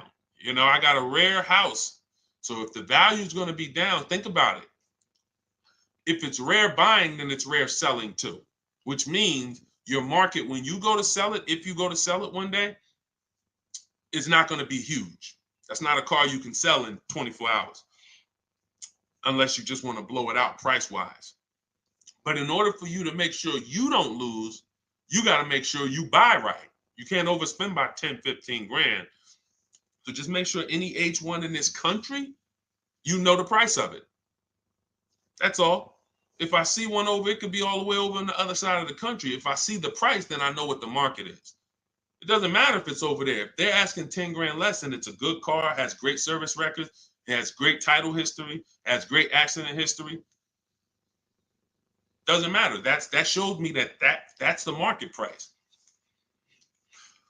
All right. Thank you, Josie. I'm glad. Enjoy it. You're going to be able to get to any car you want. And you have so many strategies in there for later. If you're buying a used car now, it's in there. If you're going to be leasing, it's in there. If you're going to be buying, you're going to know, all right, man, I want to get a lease for my spouse, or hey, you know what? I'm going to get a lease for my kid. Or you just might buy everything. But sometimes you might want to buy brand new. Sometimes you want to buy pre-owned. It's all in there. Different strategies for how you get to below market deals on each one. Uncle John said, who currently has the best lease program? It's no way to tell. Unfortunately, there's no way to tell. You cannot shop. That's the bad part. That's why when we shop, y'all, it takes us about 45 minutes to an hour to find out where the market is on a car, what the best offer is. Once you get good, like I said, if you're doing it the slow way, you could call sales managers. You get one lease price, and then you call a sales manager and see if they can match it or beat it, or beat it rather. But if you want to do it the fast way, I go through the websites. I contact the dealers through the websites, tell them exactly what I want. We do this for 25 dealers. And then you use my scripts of telling them what you want by email, getting the quotes, and you'll know in a matter of an hour, hour and a half where those offers are. But there's no other way. Because again, great deals aren't advertised. They're not going to advertise great deals. They'll advertise lease offers where they make money. Hey, bring us 35 grand. Bring us 3,500 plus taxes and fees, and your payment's $479 a month. Yeah, but you're putting down $6,000 to get there, and then no, those are not good deals. You're paying too much for a car you're giving back. So yeah, so we'll cycle through various topics. We spent a lot this hour talking about leases, talking about leasing versus purchasing, and hitting a couple things. But what y'all will see is we'll do themes kind of each hour. I'm gonna come back.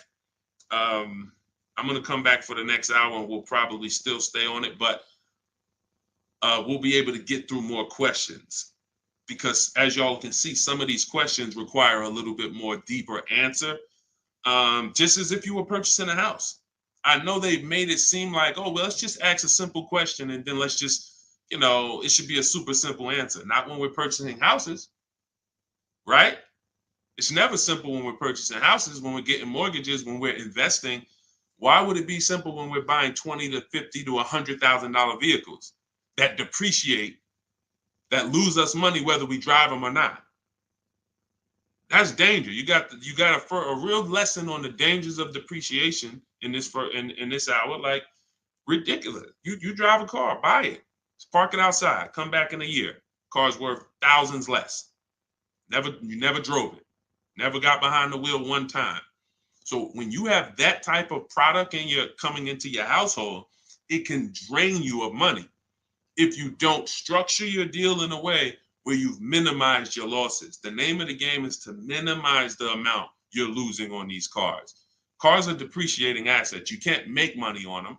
We did have a wave for years where we were making money on cars, but that's because the resale values of these cars, it was a once in a lifetime historic moment when all of our cars were worth 12 grand, 8 grand, 15 grand more than what they would normally be worth. So, those who cashed out did very well, and we were part of the group who was really spearheading, helping people cash out while the market was high. But unfortunately, people bought while the market was high too. So this is, we'll be talking more about these things every hour. So lease good for bad credit. Now, what you're gonna have to do is set yourself up. If you can't qualify for a lease and you should be leasing, then now your goal is to now get prepared to lease. That might take you a year or two.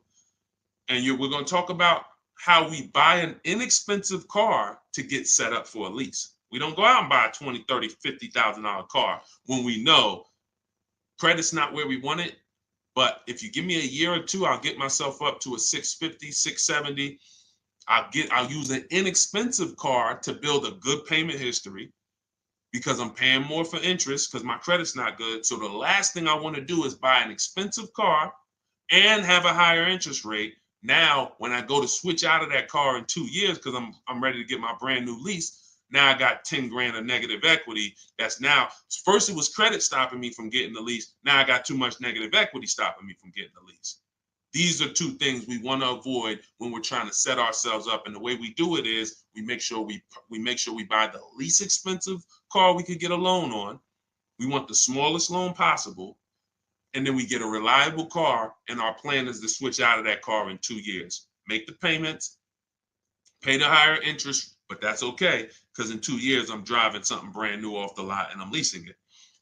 So that might not be the ideal car. In fact, it shouldn't be. But some people go and say, well, if I got to do that, man, I'm going to go and get the Dodge Charger with the Hemi engine, and now you're buying a $30,000 car, $25,000, and you're putting that interest on top, and now you're buried. So you're not going to be any closer to getting a lease in 2 years than you are today. We don't want that. You got to bite the bullet And if you got a ton of money, I'll show you how to get it done, and you can get a little bit of a nicer car. If you got bad credit, but you got 10 grand, you don't have to get a $10,000 car, but we need to work these things accordingly, because the key is a small loan, reliable car. That's the key. Okay. TikTok's telling me my live's going to end in 60 seconds. Okay, so we will be back. Y'all are going to see, like, this is going to be what we do, especially during the book launch. My new digital book, Car Shopping for People That Hate Car Shopping, has everything in it I teach. Y'all know from my videos on social media, I don't hold back information. But if you want everything in one place, in a step-by-step written format, this is where you get it. It's called Car Shopping for People That Hate Car Shopping. 7 steps to saving time, money, and avoiding dealerships. And that's going to allow you to take what I teach, mastering the art of shopping from home, mastering making dealers and banks bid against each other for your business, and so that you can be confident. But please make sure you subscribe so that you can get, and if you're on our email list, you'll get notifications of when we go live, so that you can make sure you jump on. If you're in the market for a car, we want to make sure you are armed with everything you need to save tons of money. So thank you, We West Coast, a lot. Appreciate you. Instagram, we're going to get y'all involved, because somehow I'm seeing some of the questions and some not. Now the questions on Instagram popping up. That is so weird. But I trust that y'all got value, because, again, many of you do have the same questions. So we'll be back in the next hour. You'll get a notification if you're on our email list. Jump on. But if you get your book, I hope you enjoy it. I can't wait to hear your success stories, and I'll see you shortly.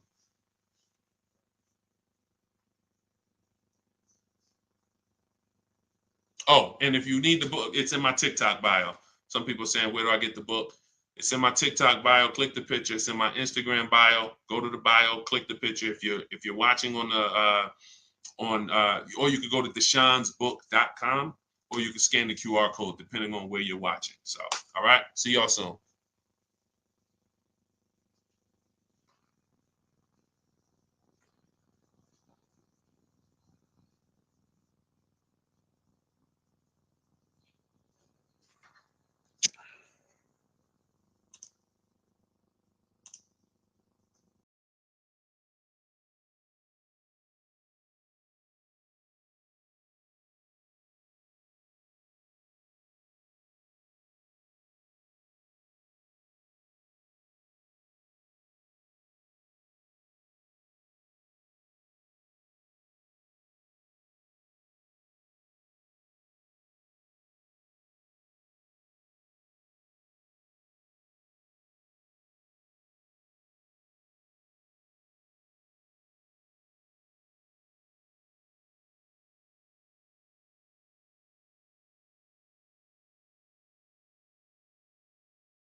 Down a little bit more.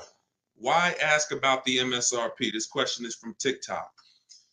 You need to know the MSRP for several reasons. If you're leasing, you need to know what percentage are you paying relative to the MSRP, because the 1% lease rule has always been based off the MSRP. If you got a lease payment and it was 1% of the MSRP, like $40,000 is the MSRP, your lease payment is $400 or less, then you basically stole a vehicle. And that rule has been around since the beginning of time. So when it comes to purchasing a used car, you need to know the MSRP, because how do you know how much you're saving if you don't know the original MSRP? How do you know how much you're saving? For instance, I bought a pre-owned Infiniti truck a little over a year ago. I paid 31 and change. I knew that the original MSRP was 54,545. Without knowing the MSRP, I wouldn't know how much I was saving off the original. And that's the only thing that's really important when you are shopping for a used car and you're trying to make sure you're getting a great price. There's other things you got to be concerned. There's 2 main things when you're buying a used car. Got to make sure you're getting a great car. You need a quality vehicle, That has nothing to do with price. Then the second thing is you got to make sure you're getting a below market deal and make sure you're paying a great price for it, in which case you must know the MSRP. Great question. Great question. All right, we got Dolan. Dolan will be bringing in questions from all platforms. We're live on TikTok, Instagram, YouTube, and Facebook. So just start typing your questions, and we're going to get to as many as we can in the hour.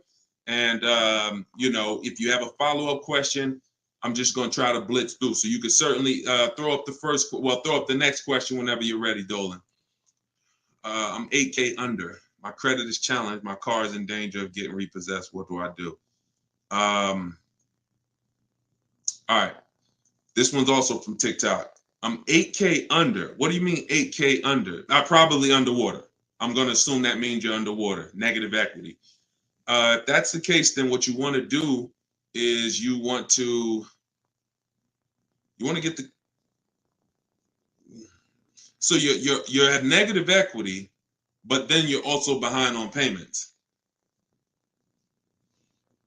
I mean, you got to catch up on the payments. I mean, you could try to refinance. You're going to have a hard time. Negative equity, you can't sell it. If you had positive equity, you could sell it. You gotta make money. It's grind time. Like there's certain things in life where we have bills, and the only situation we can do is pray and go and make money. Without money and bills, anyone's going to, this is a hardship, but this is without money or somebody to help you. I can't think of anything. You have a payment due. So, the best thing you could do right now is to focus on how you can make some money so that you can pay the car. Negative equity isn't the biggest problem. The biggest problem is the car is in danger of being repossessed. If the car gets repossessed, now you got to start over. It's not the end of the world, but you're certainly going to have to start over because you're going to have a repossession on your credit, and you're going to have to buy a car with bad credit. I would be trying to rebuild my credit. That's what I would be trying to do. Make money, and if the car gets taken, you got to start rebuilding your credit. Follow Shonda Martin. She's a great resource on all these platforms. And but yeah, man, money answers to all things. Book of Ecclesiastes. So figure out how to make some money, man. Work overtime, double shift, second job, start a business on the side. As long as it does, you got to make some money. Can't make car payments without money. So go ahead, Dolan. Wish you the best, man. Keep me posted. This one's from Instagram. On a 3-year-old used car, what percentage from original MSRP should I be looking at for a price point? It goes by comparison. You should be comparing. Without something to compare it to, you won't be able to see the actual, what the discount should be. You need something to compare it to. We do these live shows. We got a couple hundred people on here already. The goal is to figure out through comparison shopping what you should be doing and what you should be paying. Hold on one second, y'all.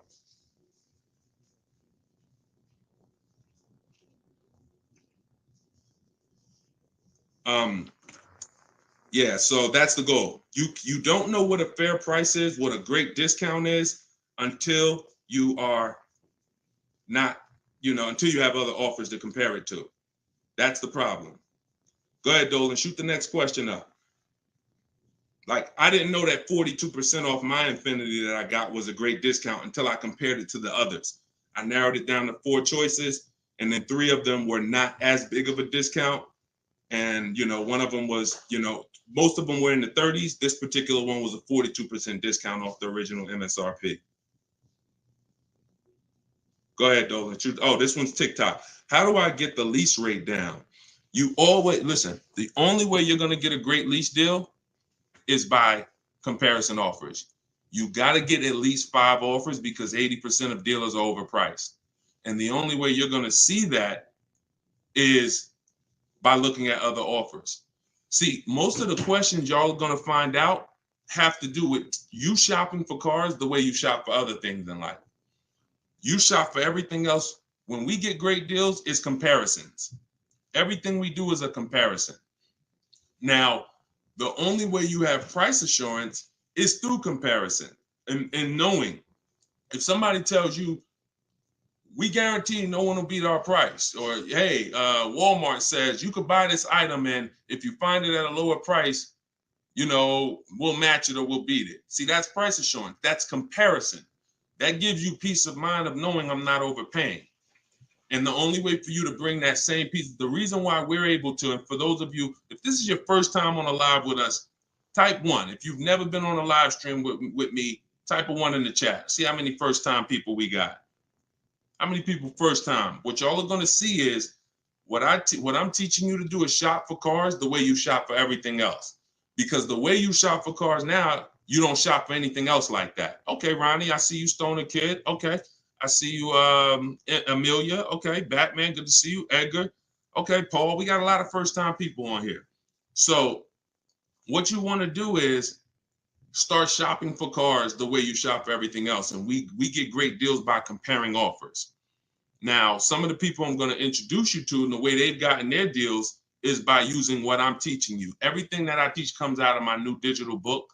It's called Car Shopping for People That Hate Car Shopping. 7 Steps to Saving Time, Money, and Avoiding Dealerships. So in that, I have 2 systems for how we comparison shop. One's for new cars and leases. You got to get at least 5 offers.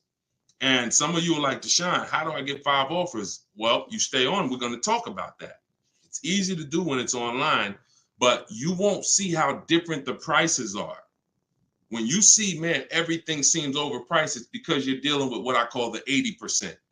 Dealers that are the 80% are overpriced. They're going to charge you as much as they can because they don't think you're going to find the 20% dealers that are going to beat those offers.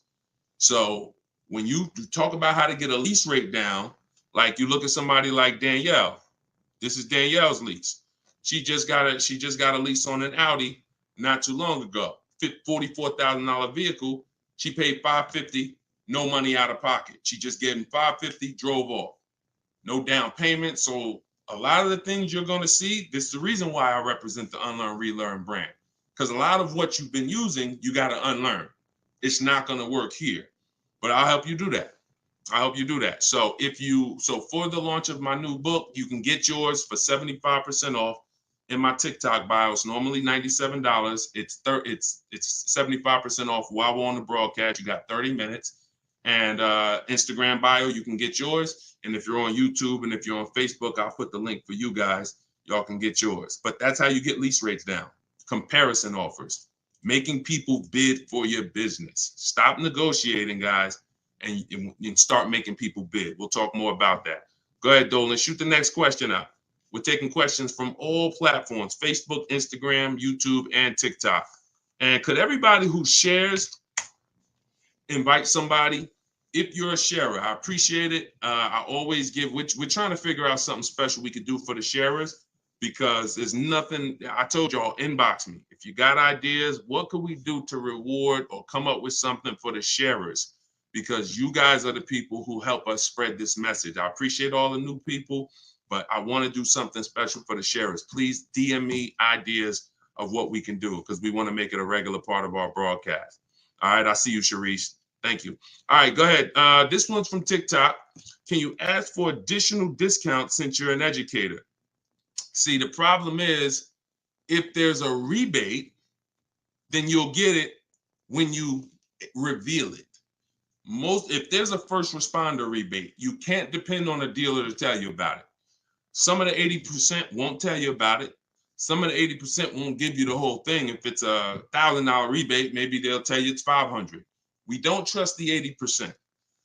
When I was in the dealerships, I saw how the 80% moved. The 20% are the people those are the people you have to find. It's not, you can't just walk in. Unfortunately, there's 17,000 new car dealers in this country. They don't have labels on them. There's not one that say, we're the 20% that beats everyone. You have to find them, and you need a great a bidding system. You can do it manually by phone, or you can do it my way by email, copy and paste.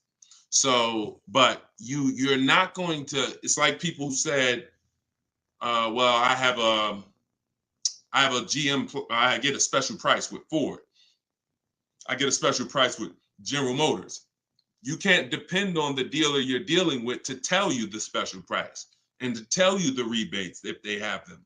The only way you're going to see it is by getting at least 5 offers, and then you'll be able to reveal who gave you the real offer. It's unfortunate, but it's actually better for you, because who's not a good negotiator? Type not me if you are not a good negotiator. Just speaking honestly, you're not a good negotiator. It's not your thing. I consider myself to be pretty good, and I won't do it. All right, Danny said not me. Okay.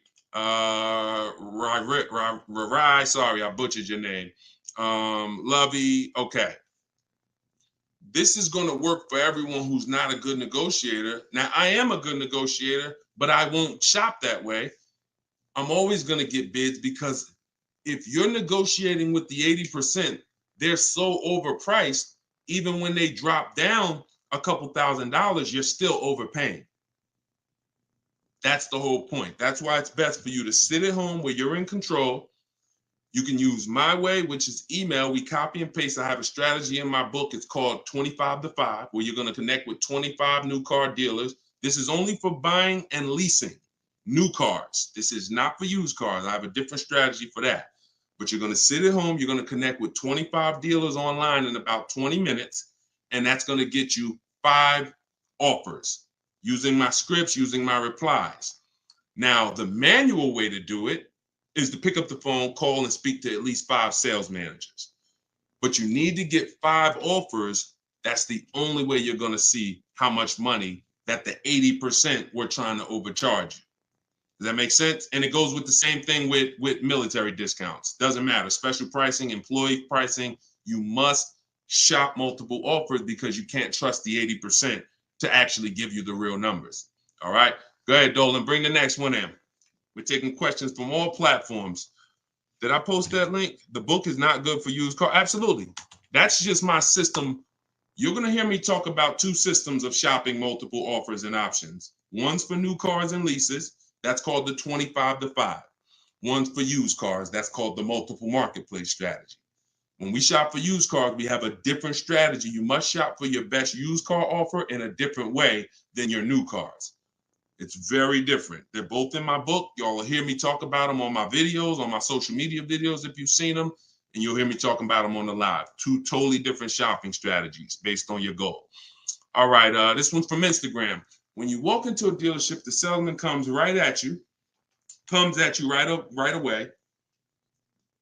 Can you tell him you're just looking for now, and I'll come get you when I see something? Of course you can. So, using what I'm telling you, you should not spend more than 30 minutes in a car dealership ever. Tons of people that you'll see, the more you stick around this broadcast and the more you learn and the more you see our community over here. We've been doing this for 3 years, teaching the public. We've got 1,700 people we've worked with personally, a couple thousand books. People are using this stuff. It's not just the saving of money, it's time. You shouldn't be in a dealership if you're not there to test drive, or if you're not, see, we have something we call shopping, not buying. Very different. That's actually step 4 in my book. There's 7 steps. The last step is delivery. Step 4 is something I call shopping, not buying. You have to learn, if you're going to enjoy shopping and take control of your car deals the way I want you to, that when you are shopping, you are deciding what you want. That's shopping, deciding what you want. You can get your copy of the book in my TikTok bio. Everybody got 30 minutes to get it for 75% off. Somebody on TikTok said, how do I get the book? It's in my TikTok bio. If you're on Facebook or YouTube, you can scan the QR code, or you can go to deshonsbook.com. If you're on Instagram, you can go to my Instagram bio. It's normally $97, but it's part of our official launch. You can get yours for 75% off. So when you are there with a purpose, which means no one can actually talk you into something, because you're clear on what you're here for. I'm here to see what I like. I'm here to decide what I want. I got my kids with me. I'm here to see how this vehicle is it comfortable? This is only for new cars and leases. We don't test drive used cars until the end. That's a different thing. And as I'm answering questions specifically. So when someone asks about a used car test drive, we'll talk about that. For those of you who are leasing and buying new cars, we are there to test drive and decide what we want. That is it. We do not talk numbers in the dealership. Listen, I want y'all to remember this. You will never, using what I'm telling you, you will never talk numbers in the dealership. If you are coming there to see a used car, the deal is made already before you get there. Your numbers, everything should be established online. That's the multiple marketplace. There's a very simple process that you can follow for shopping for used cars. About the time you walk in the deal, who's ever had a dealership that they had to walk out of? If you've ever had a dealership where you had to walk out of, type me if you've ever walked out. Somebody wasted your time. Somebody tried to, whatever. You went there and you're like, man, I'm leaving. This isn't good. I'm glad you did that, but I want you to get to the point where no one can even waste your time. That's what I want you to get to, which means every time you walk in the dealership, for a used car, the deal is made. You're just there to test drive it, verify everything you did online. We'll talk about this. And then you're taking the car, or you're locking up that deal, not taking it because, you're locking up the deal. Now, with a new car, you are there to test drive only. I'm deciding what I want, and here's what, look, you got to be able to ignore this. Let this stuff go. Hey, can I talk to you? Hey, let me just show you these numbers. Hey, we got some real good deals this month. Hey, you know what? Have you seen the specials? Hey, we got a special price. Hey, we're taking off Hey, we're paying over $2,000 for people's trading. Hey, we're buying old leases back. All of this stuff, it got to just be, that junk got to go using what I teach, because that stuff works for other people. It probably has worked on you in the past. Now, you're not going to let people throw you off this agenda anymore. You are literally there to shop, decide what you want, and when you take your card, take the salesperson's card. When you come home, if you like that vehicle, we will be purchasing it and getting multiple offers from home, never in the dealership. Everybody clear? If you're clear on that so far, type clear. Everybody clear on that?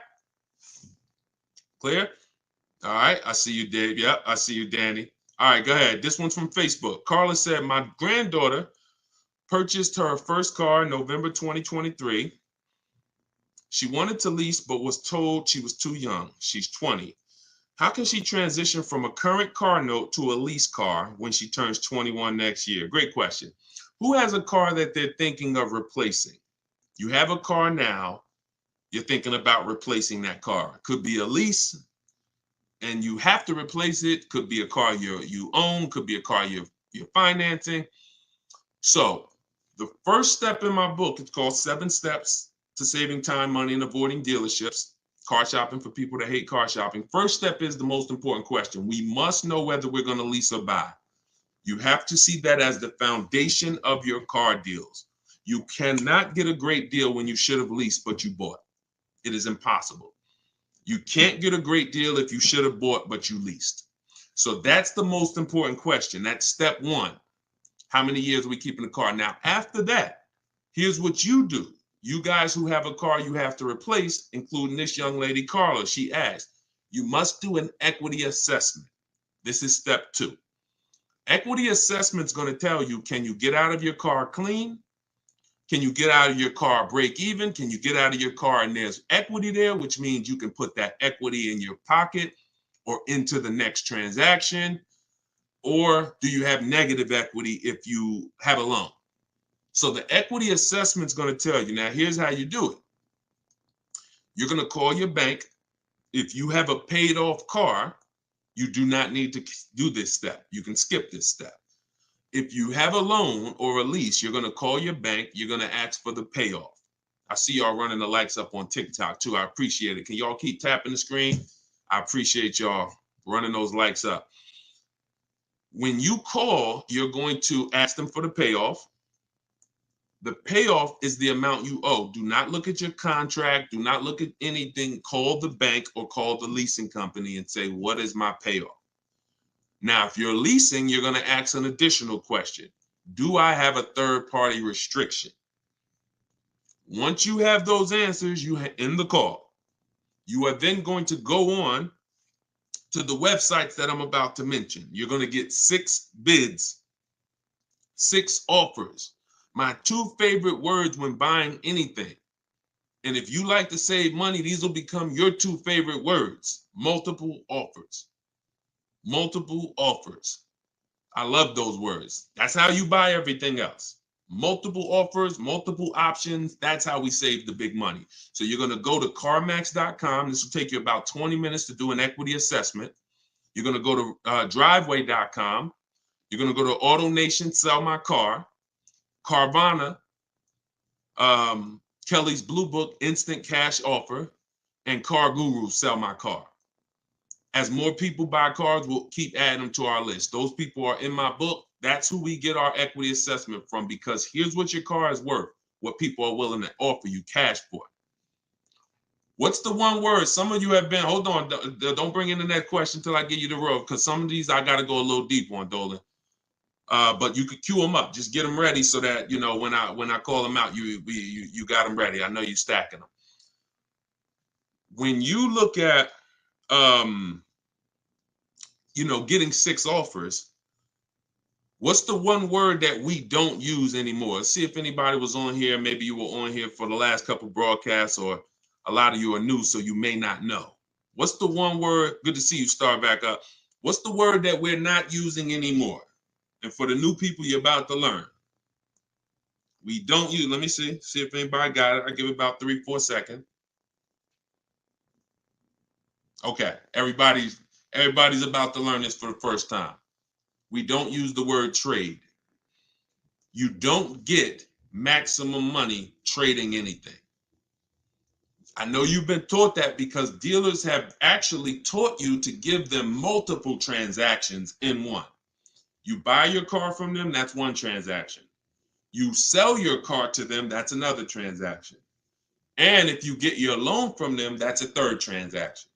All of these are separate transactions. And how big is the money in them? I'll break it down to you like this. You can actually there are companies that only want to lend you money. They don't sell cars. That's how much money is in loans. There's companies and people who just want to buy your car. They don't want to sell your car. That's how much money is in buying cars. So somebody just said trading is convenient, though. If you want to conveniently lose $2,000 or $3,000 because you want to save 30 minutes, then be my guest. I'm talking to the people who are like, Deshone, that's not my thing. And I'm not talking about a private party sale. We're not talking about listing the car on Facebook. We're talking about going to people, all those companies I just named, they literally have a short inspection process and they cut you a check. I sold my lease to CarMax. They won the bid 2 years ago. I walked out with a check. I was there for 45 minutes. Then I brought my parents down because they won the bid for their Mazda. They they taught you that, oh, anything else besides what we're telling you to do is going to be hard. You know, like, oh, you might as well just give us all the business because, you know, anything else is going to be just hard. Meanwhile, what you're putting yourself through is hard. So that's how you do the equity assessment. Now, if you do have a lease, when you go on those websites, there's a question there. It's going to say, is the car owned, financed, or leased? You want to put owned because you just want the true value. And when you put lease, it triggers something on their websites. Don't worry about that. If you don't have a third-party restriction, you can sell direct to anyone. If you have a third-party restriction, you're going to take those offers, and then we're going to call used car managers because the third-party restriction does not say you can't sell. It says you must sell to a brand of the same dealer, a dealer of the same brand. So if you have a Nissan, you must sell to a Nissan dealer. Here's what that doesn't mean. Go walk into one Nissan dealer. We get bids, we speak to at least 3 to 5 used car managers, we get bids. Are y'all starting to get the sense that everything we do is a bid? And the only way you're going to see how much money you've been losing by not getting multiple offers is to get multiple offers. Everyone I've been working with says, Deshone, there's no way that I would have known how much money was in these car transactions until I started getting multiple offers from home. We don't do this by getting in our car and driving from place to place. We do this by sitting at home and using what online. Shoot the next question in. All right. And we're taking questions from all 4 platforms. So just keep typing them. We'll get through as many as we can in the hour. Erica, this one's from YouTube. I purchased a used vehicle from the dealership, and 2 weeks later they called me and asked me to bring it back because the previous owner wanted it back. Can they do that? Mm, mm, that's a nightmare. Um, mm. Y'all hear that question? Erica purchased a used vehicle. 2 weeks later, they called, asked to bring the car back because the previous owner wanted it back. So it's less about your transaction, and it's more about if the transaction with the original owner was legally closed. If they left the transaction open, now if I'm you, do you have your paperwork? You have all your loan? And here's the most important thing. Has the loan been funded? Is there a new loan attached to that vehicle under your name? Are they in the process of registering that vehicle under your name? Now, here's where you could be dealing with the crap that the 80% of dealers who are scumbags. This is what they do sometimes. They'll take a car from a customer. They're waiting for the title. They technically don't have the legal right. They have the legal right to sell the car, but there's a loophole there probably because they haven't gotten the title from the owner. And if the owner comes in and says, you know what, I changed my mind, and the owner's holding the title. But what I would do if I'm you, somebody got to call me. I want to look at your paperwork. If you have a loan, Erica, whatever bank you're going through, I would call them, and I would call if the bank knows you and they've established an account number for you, and they're like, yes, Miss Maxwell, we know you, then I'm holding on to the car until somebody comes and pries it from my hands because I have a legal right to this car. There's a loan under my name. You have my money. You have started this process. If none of that's in place, then and it sounds like, I mean, it sounds like you dealt with a scumbag dealership, but that's what I would do. I'm not just giving up the car because you said, oh, the owner wants it back. The old owner wants it. That's not my problem. You made a deal with me. I have paperwork that is binding. And, you work that out with the owner because that happens sometimes. Dealers do some crappy stuff, or dealers don't cross their T's, dot their I's, and then and then the owner comes in, the original owner who traded the car. That ain't got nothing to do with who you sold that car to. That car's on the road and there's a loan attached to it, or there's been cash paid for it. Now I'm holding on to this car until you legally show me that I need to release this car. And I might call a lawyer and see, can I get some damages out of this? Like, this is just, God, the 80%, we got to put them out of business. And the only way you get these wolves out of business, y'all, is you got to starve them. I'm telling you, the more people that shop online, when you learn how to shop online the right way, people like this won't be able to exist. But because most people are still going in the old way shopping, giving them a chance to do this, keep me posted, Erica. It sounds like it's a terrible situation, but please keep me posted on that. Go ahead, shoot the next one in, Dolan.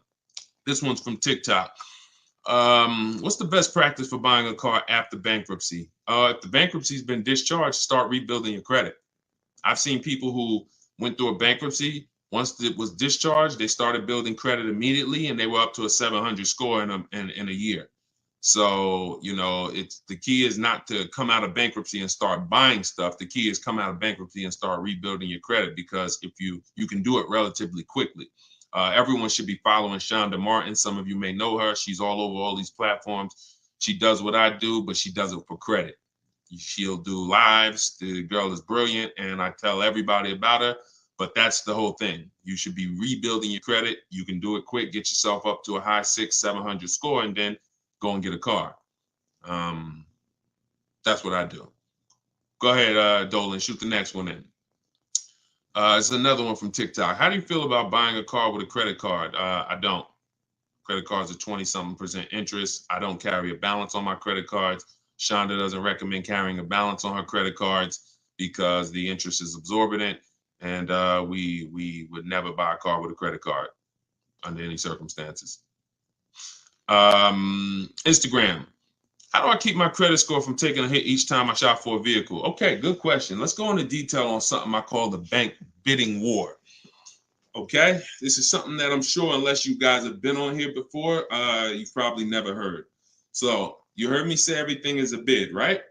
So the same way we make dealers bid for who wins our business, who's going to sell us a car, same way we make the companies bid on who's going to buy our car, this is the same way we make banks and credit unions bid. 1 point on an interest rate on a $30,000 loan could be $1,000.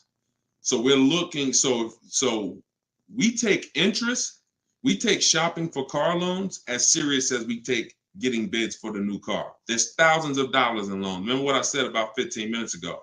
There's people who just want to give you a loan. That should tell you there's a lot of money in loans. They don't sell cars.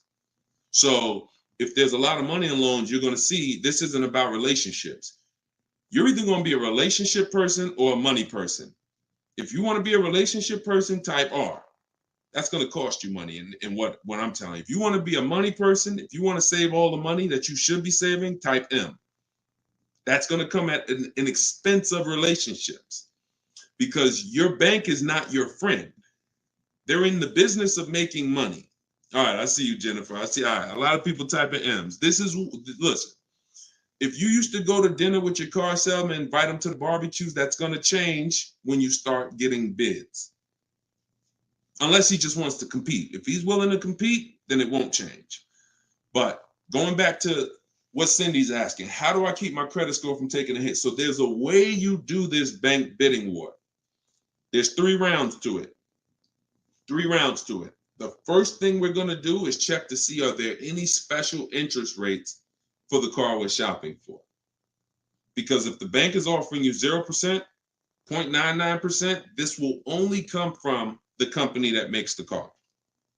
This won't come from a bank or a credit union. When you see 0%, 0.99%, it's like a finance rebate. It's like they're incentivizing you to finance, giving you very cheap or free money to use. No bank can compete with that. So the first thing you're doing, whether you're shopping for a new car, used car, is checking there. That's round 1 of the bank bidding war. Because if you do see that, there's no other reason to let anyone run your credit. That's what I'm getting. I'm going to get the 0%. I'm going to get the 1.99. Now, if that doesn't exist, now what we're doing is we're shopping for our car, and we're going to lock up our car, get our offers. No one needs your credit. When you're getting offers the right way, no one needs your credit to give you an offer. That's a lie. Deshone, they told me they did. They lied to you. What I tell you about the 80%? The 80% lie, straight face, look you in the eye. So we're going to get our offers. Once we find the best offer in the market, we reserve the car, we take that buyer's order, we come home, and now we're going to let tons of people run our credit.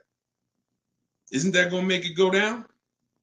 Here's how the bank bidding war works, and you can Google this. The credit bureaus allow you to have multiple people run your credit within a finite period of time. Experian has an article on this. They say between 14 and 45 days. If you're letting all these people run your credit within this period of time, what it looks like to the credit bureaus is you're rate shopping. You're rate shopping. They're not going to penalize you for rate shopping. They will penalize you from going to dealer, letting this dealer run your credit, letting this, oh, I'm trying to buy this Chevrolet. Oh, let run my credit. And then here I'm at a Nissan dealer. Okay, I'll take the Nissan Altima, letting them run your credit. You'll be penalized for that. That is not what I'm telling you to do. I'm telling you, don't do that. So when you get your car, you're bringing that home, and you're going to call your bank. You're going to now call your credit union or go on their online portals, and you're going to go to every online lender. I have some listed in my book, Lightstream, Community Credit Union, and you're going to let all these people make offers for you. Because who's seen a case? This is another reason this works so well. Who's tried to reach out to their bank or their credit union to get a rate, and they say you have to have a car first? Who's had that happen?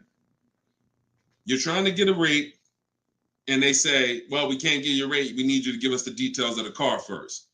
So now you're trying to make up what you think you're looking for. Yeah, I'm looking for. No, it's because it's not designed to work that way. It's designed to work where you get your paperwork, get your buyer's order, has all the numbers on there, has the year, the make, the model, what you're paying, how much you need to borrow, and then you're calling your banks and credit unions. This is round 2 of the bank bidding war. So you're going to let all those people go and compete. Now, whoever wins that round, you're going to call the dealer the next day and you're going to say, hey, I got 6.29 from my credit union. But if you guys can beat it, then I'll do the deal with you.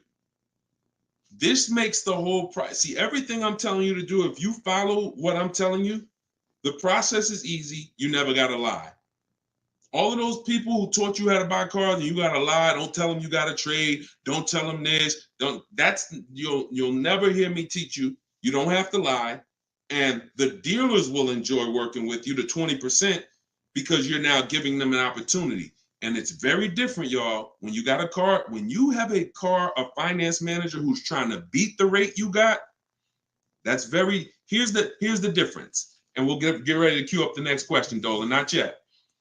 Here's the difference. When you don't have a finance manager trying to bid and beat what you have, they're going to their banks and they're asking the salesperson, what's the most you think they'll pay? What's the highest rate you think they'll pay?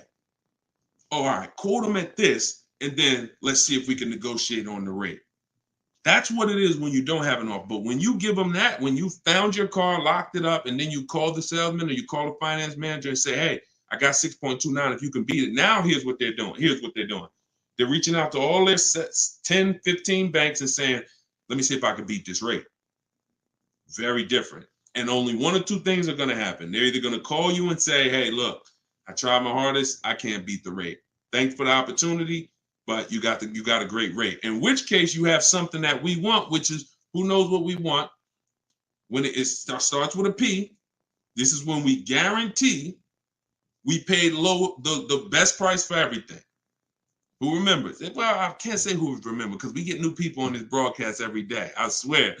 All right. Price assurance.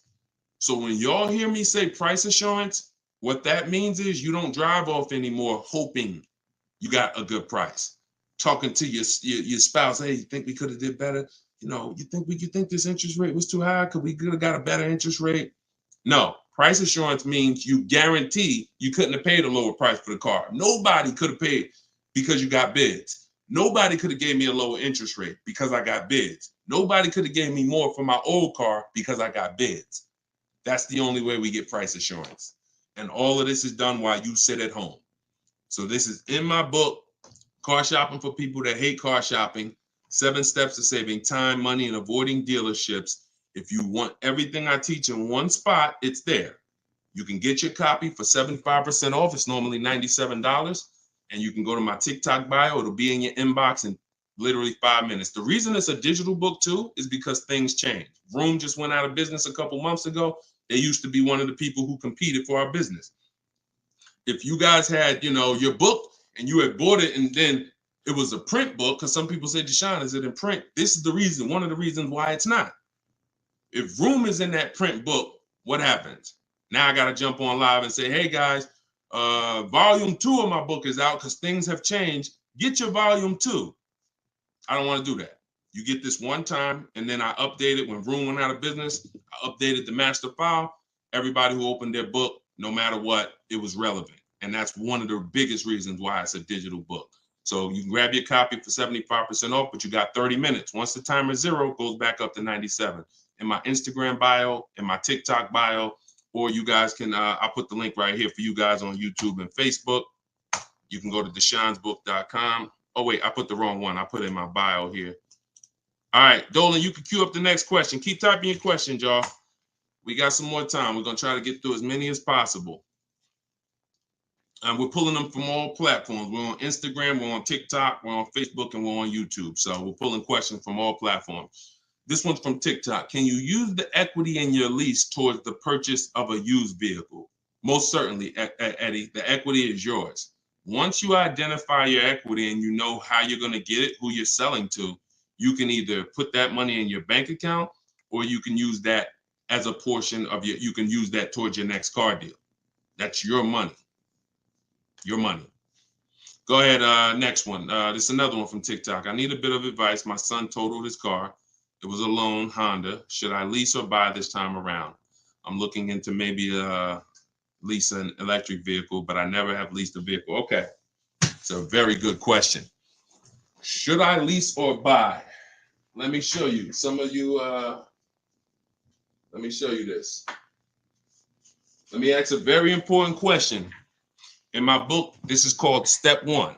Whenever you hear me say the most important question, this is what I mean. It's the first thing you do. When you want to buy a car, when you like, hey, I'm thinking about a car, this is the first question you ask yourself, and it's the most important question. How many years are you keeping the next car? Come on in, and everybody type your comments. Keep that question up, Dolan. Everyone who's car shopping and who will be soon, how many years are you keeping the next car? Lula, if you just jumped on, I don't come to dealerships because we shop online. So there's no way for me to come to a dealership with you. If you stick around, you'll learn how we shop. There's no reason for you to need somebody with you when you're in your house making car deals. Everybody answer. Everyone who shop, I want you to actually think about this. How many years are you keeping in that car? We're answering that question, Rob. Just tap into the broadcast and what I'm answering before you, because we're literally answering the question someone just asked, should you lease or buy? And the more you stay on the broadcast, because many of you are in the same situation, the more you're going to see someone's going to ask the same question as you. So just listen, and then, most times your question's going to be answered. All right. If it's electric, 3 years. Buying all cash. How many years are you keeping the next car? I got to just pay attention to the people that are listening. I'm sorry. All right. Hyla, I see 3 to 4. Vivian, I see 3 years. All right. 6 years. Okay. 3. Okay. 8 years. Okay. So the first question you're asking yourself, should I lease or buy? You're going to replace that question with how many years am I keeping the car? Now, if the answer is 8 or more, then you should buy. I'm going to tell you why. This has nothing to do with how you're paying for the car. A lot of you may get attached to, if I'm paying cash, does that change anything? If I'm getting it doesn't, because the expense that you need to avoid that's losing you the most money is what I call the unseen expense. It's depreciation. So let me break this down for you very quickly. If you have a $35,000 car, you buy it today, what is that car worth a year from now? Even if you don't drive it, you got a $35,000 car outside in your driveway right now, brand new car. What is it worth a year from now? You didn't drive it 1 mile. Is it worth 35? Is it worth 35? No. Let's go deeper on depreciation, because now we're starting to see with that first question. I'm gonna ask you some more. You have to see this is the unseen expense. You buy a car today for 35, you take it back to the dealer in 3 days. Is it worth 35? No. So what does that tell you? There's some expense there, whether you buy or lease. Many of you have been taught, I could just buy a car because I could drive as much as I want. Let's throw another one in there. You buy a car today for 35, you put 30,000 miles on it. Isn't it worth much less a year from now? So this is the unseen expense, and this is how it's working against you. You got to look at depreciation like this. See this curve? This is where you are the day you buy the car. This is what you pay for it. This is how it's dropping over 5-6 years. So now the beautiful thing is long-term owners, who has a car outside that they've had for more than 8 years? Type me. Some of you might have been 10 years. Some of you might have been 20 years. this is what you have to see. If you're getting rid of your cars anywhere in this 6-7 year mark, you're losing money. It's no way. It's no way you can replace something you bought and it's dropping like this. But here's the beautiful thing.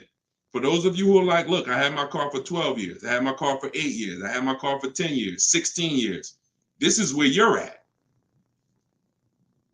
That's how your car is losing value. See, the car you have that you've had outside for 10 years, what it's worth today, a year from now, isn't it going to be worth about the same thing? Right? Talking to you long-term owners who keep your cars, you're winning. See, because you've reached the reward. You've reached the reward for buying. The reward for buying is to get to the stage where your car a year from now is going to be worth about the same of what it's worth now. Now, that's when you should be buying. If your goal isn't to get to that level, you should not be buying. You should be shopping for lease deals. Because there's only two ways to beat depreciation. What I just said, and some of you might be saying, Deshone, I can't, I'm not keeping a car that long. You should not be buying cars. You're not getting to that level. You're not getting to the winning. The winning is that. Got a car outside, paid off, barely losing value. It was worth $9,500 last year. It's worth $9,000 this year. That's the reward. Now, for those of you who are on the other side, if you're on the other side, you should be leasing. And I'm going to show you how drastic it is of a difference when you should be leasing, but you're buying. I'm going to show you that there's no way for you to get a great deal if you are buying when you should be leasing. Look at somebody like, let's pull up, we talked about Danielle earlier. Look at Tope. Tope got a BMW, $54,000 vehicle. Now, some of you know, every $5,000 on the price of a car is how much per month? Every $5,000 on the price of a car is how much per month? It's not 7 years, so it's always 8 years. See, in my book, it's something called the 8-year rule. If you're not keeping your car 8 years, you should not be buying. Okay, good. I see a lot of you are tapped in. Every $5,000 is $100 a month. So when you're looking at a $50,000 car, you should be thinking that's $1,000 a month payment.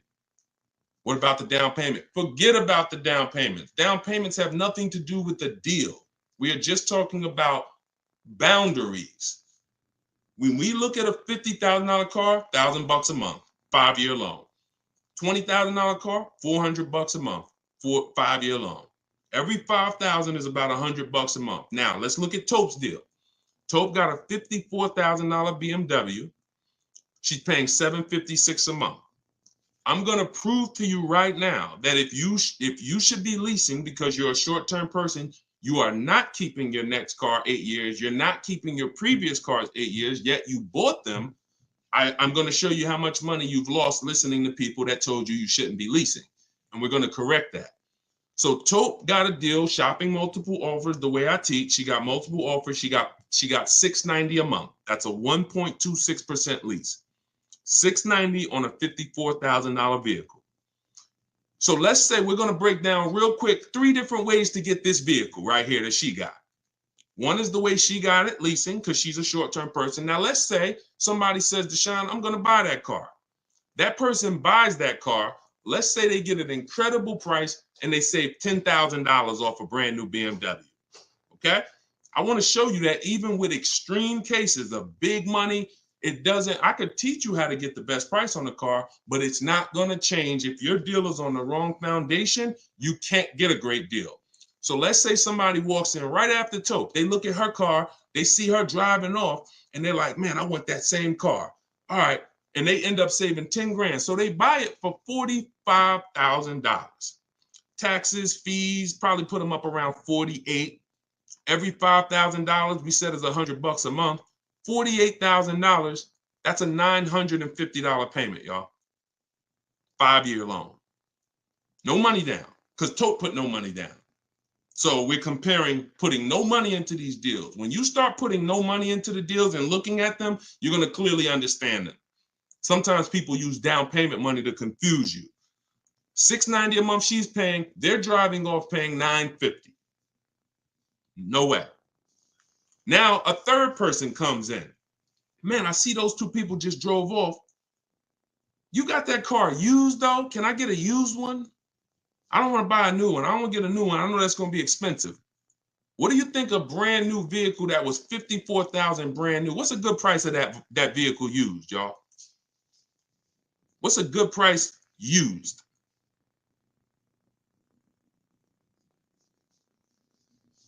I want to hear. Somebody throw something out. 40? Okay. 40? I'm going to take the lowest number.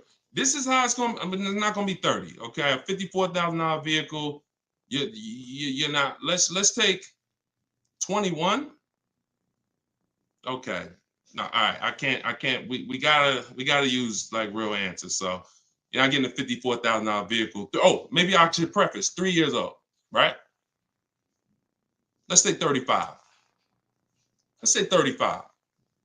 Right? That's pretty conservative. 54,000 new. They find one for a great price. It's a used car. They get it for 35. Every $5,000, $100 a month. What's the car payment? 700. 700. So you have Tope, who's driving off in a brand new BMW, $690 a month. You got the person who bought thinking it saved $10,000, got an incredible discount, $950. And then you got the person who got a 3-year-old BMW. Warranty will be up next year. They're going to be on their own. They're paying $700. That's what I mean. I told you I was going to make it very clear for you that when you should be leasing, you cannot get a great deal. I don't care how much money you save off the car. I don't care if you buy a used one. When you should be shopping for great lease deals, you're not a long-term person. Now, here's where both of those people can beat Tope. Both of those people can keep their cars 8 years. Long-term, pay the cars off. Now, we see them down the line, and now they're winning. And it's not that Tope is losing. It's just that they've all won now. Everything when you purchase cars, when you get to this stage, if a person bought that car and they're at this stage now, I had this BMW for 8, 9, 10 years, and it's not losing any value anymore. Oh, you won. That's the reward for buying. But if you're not going to get there, you're losing by not leasing. That's the leasing versus buying. I call that the most important question. It's the first question. When you open my book, it's step 1. How many years are you keeping the next car? That is the first thing you ask yourself because it's the foundation of your car deals. So everything that I'm teaching you is out of my new digital book, Car Shopping for People That Hate Car Shopping.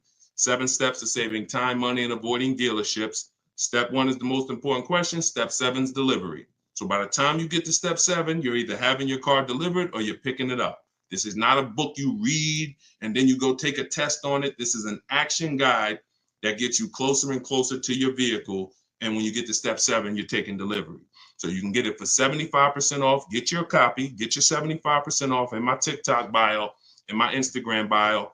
It'll be in your inbox in literally 5 minutes. If you're on YouTube or Facebook, you can scan the QR code or you can go to Deshone'sBook.com. All right. I love talking about this. Go ahead, Dolan. We probably got time for 2 more. Bring in 2 more, Dolan. Bring in the next one. And then we'll wrap. Yep. I drive too much to lease. See, hold on. Before you say that, you got to be very careful making statements. And I'm going to be honest with you, y'all. I will put what I teach and I put my people who learn from me against anybody shopping for cars. Because once you get this and once you get how to shop, you'll be able to do this in 60 minutes. You'll be able to get great car deals in 60 minutes. But in order for you to win, the best thing for you to do is ask questions here, not make statements. All right. This one's from TikTok. Can you use the equity in your lease toward the purchase? Oh, yeah, we got that one already, Dolan. We did that one. Shoot the next one up. This one's from Instagram. How do you compare car prices if the model has different options and packages? Are you talking about new cars? Or are you talking about used cars? let's just break down them both. How do you compare car prices if the model has different options and packages? The way we compare lease offers, we look at them from percentages. See, prices can change, but percentages don't. If I got a $40,000 vehicle and I'm paying under 400, that's a 1% lease. We call that a steal. If somebody offers me a $42,000 car, if it's 1%, then that's $420. That's why we go by percentages. Same thing with used cars. When we're looking at a used car, I need to know what the original MSRP was. I'm going to get this from the Carfax. I'm going to get this from, there's a site called With Clutch. Carfax has an agreement with a couple manufacturers where they have the window sticker there. So I'm going to get I'm not going to buy a used car, and I would never recommend you buy a used car without knowing the original MSRP, because we want to look at the discount percentage. So example, my Infiniti truck I bought, it was $54,000 brand new. The other three that I was looking at, one was 52, one was 48, one was 46. So when I compared the discount off of the new price, this one had the greatest discount off the new price. Therefore, it was the best offer. And that doesn't matter that it had more options than everything. It also had a greater discount percentage wise. That's how we compare, no matter what prices are being thrown at us. When you learn to look at things percentage, and I have calculators in my book, I have ways that we make offers. I have calculators that I've invented, online calculators where we plug in all our offers and then it spits out the counter offers that we should be making. All of that is in there. Like there's more stuff in the book than I could ever describe on this one live stream. All right, go ahead. Cue up the last one. Pick a good one. TikTok. Listen to him. He got me a check for $4K for my lease car. I said pick a good one. You picked a good one. Listen, a lot of people, and I'm glad, congratulations on that. A lot of people didn't even know you could sell leases. If you didn't know you could sell a lease, type a question mark. Be honest. If we're honest here, this is how you're going to win. Because at some point, this person right here who just said I got $4K selling my lease, at some point, they didn't know you could sell a lease. But once they discovered it, they're like, okay, I'm going to tap in. I'm going to follow what he says. And that part of their transaction's 4,000 richer. Forget what they bought. Forget how much they got off the car. Just that part is 4K. So all of you who said I didn't know you could sell a lease, think of how much money you have left on the table returning leases to dealerships without doing an equity assessment. So we must do it.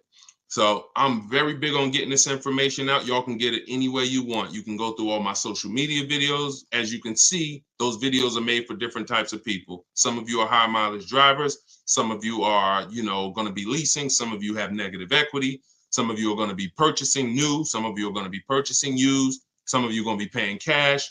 So you can go through the social media videos and piece the ones together that's for you.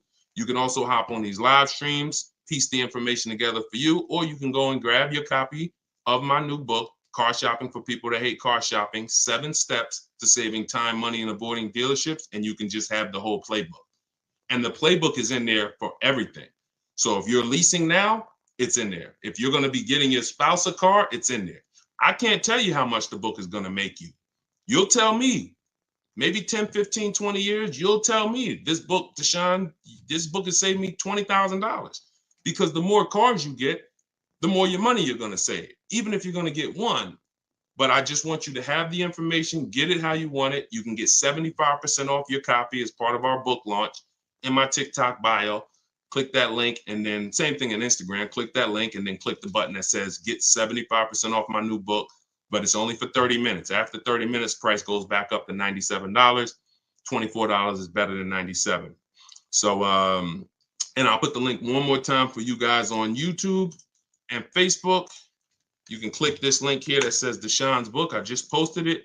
Or you can scan the QR code. If you might be watching us on a television, you can just scan the QR code with your phone, grab your 75%. So this is what we do. Whenever you see me live, I'd encourage you to invite a friend, tell somebody. If you see a coworker and they're like, man, I got to buy a car soon, invite them to one of our streams, because we get very, very detailed about showing you all the money in your car deals and making sure you know what you're doing. Please, if you're not subscribed to us on YouTube, we got a lot of things coming to YouTube. We're going to be time stamping these questions in future episodes so that you can easily navigate through previous episodes and find your answers. So everything is Deshone the Auto Advisor. Make sure you subscribe to YouTube because we got a lot of stuff coming there. But other than that, have a great day. I'll see y'all in the next broadcast. Everyone who got the book, use it, win with it, and make sure you DM me or email me your success stories. I want to see your deals. Email me your deals, not just your cars. You're going to love it. Once you start making deals and you're confident with the money, you're going to be so excited about sharing the numbers, you might forget to tell me what car you got. You know, Deshone, look at this price I just got. Oh, by the way, it was on this car. You know, so that's what we want. All right. God bless y'all. I'll see you soon.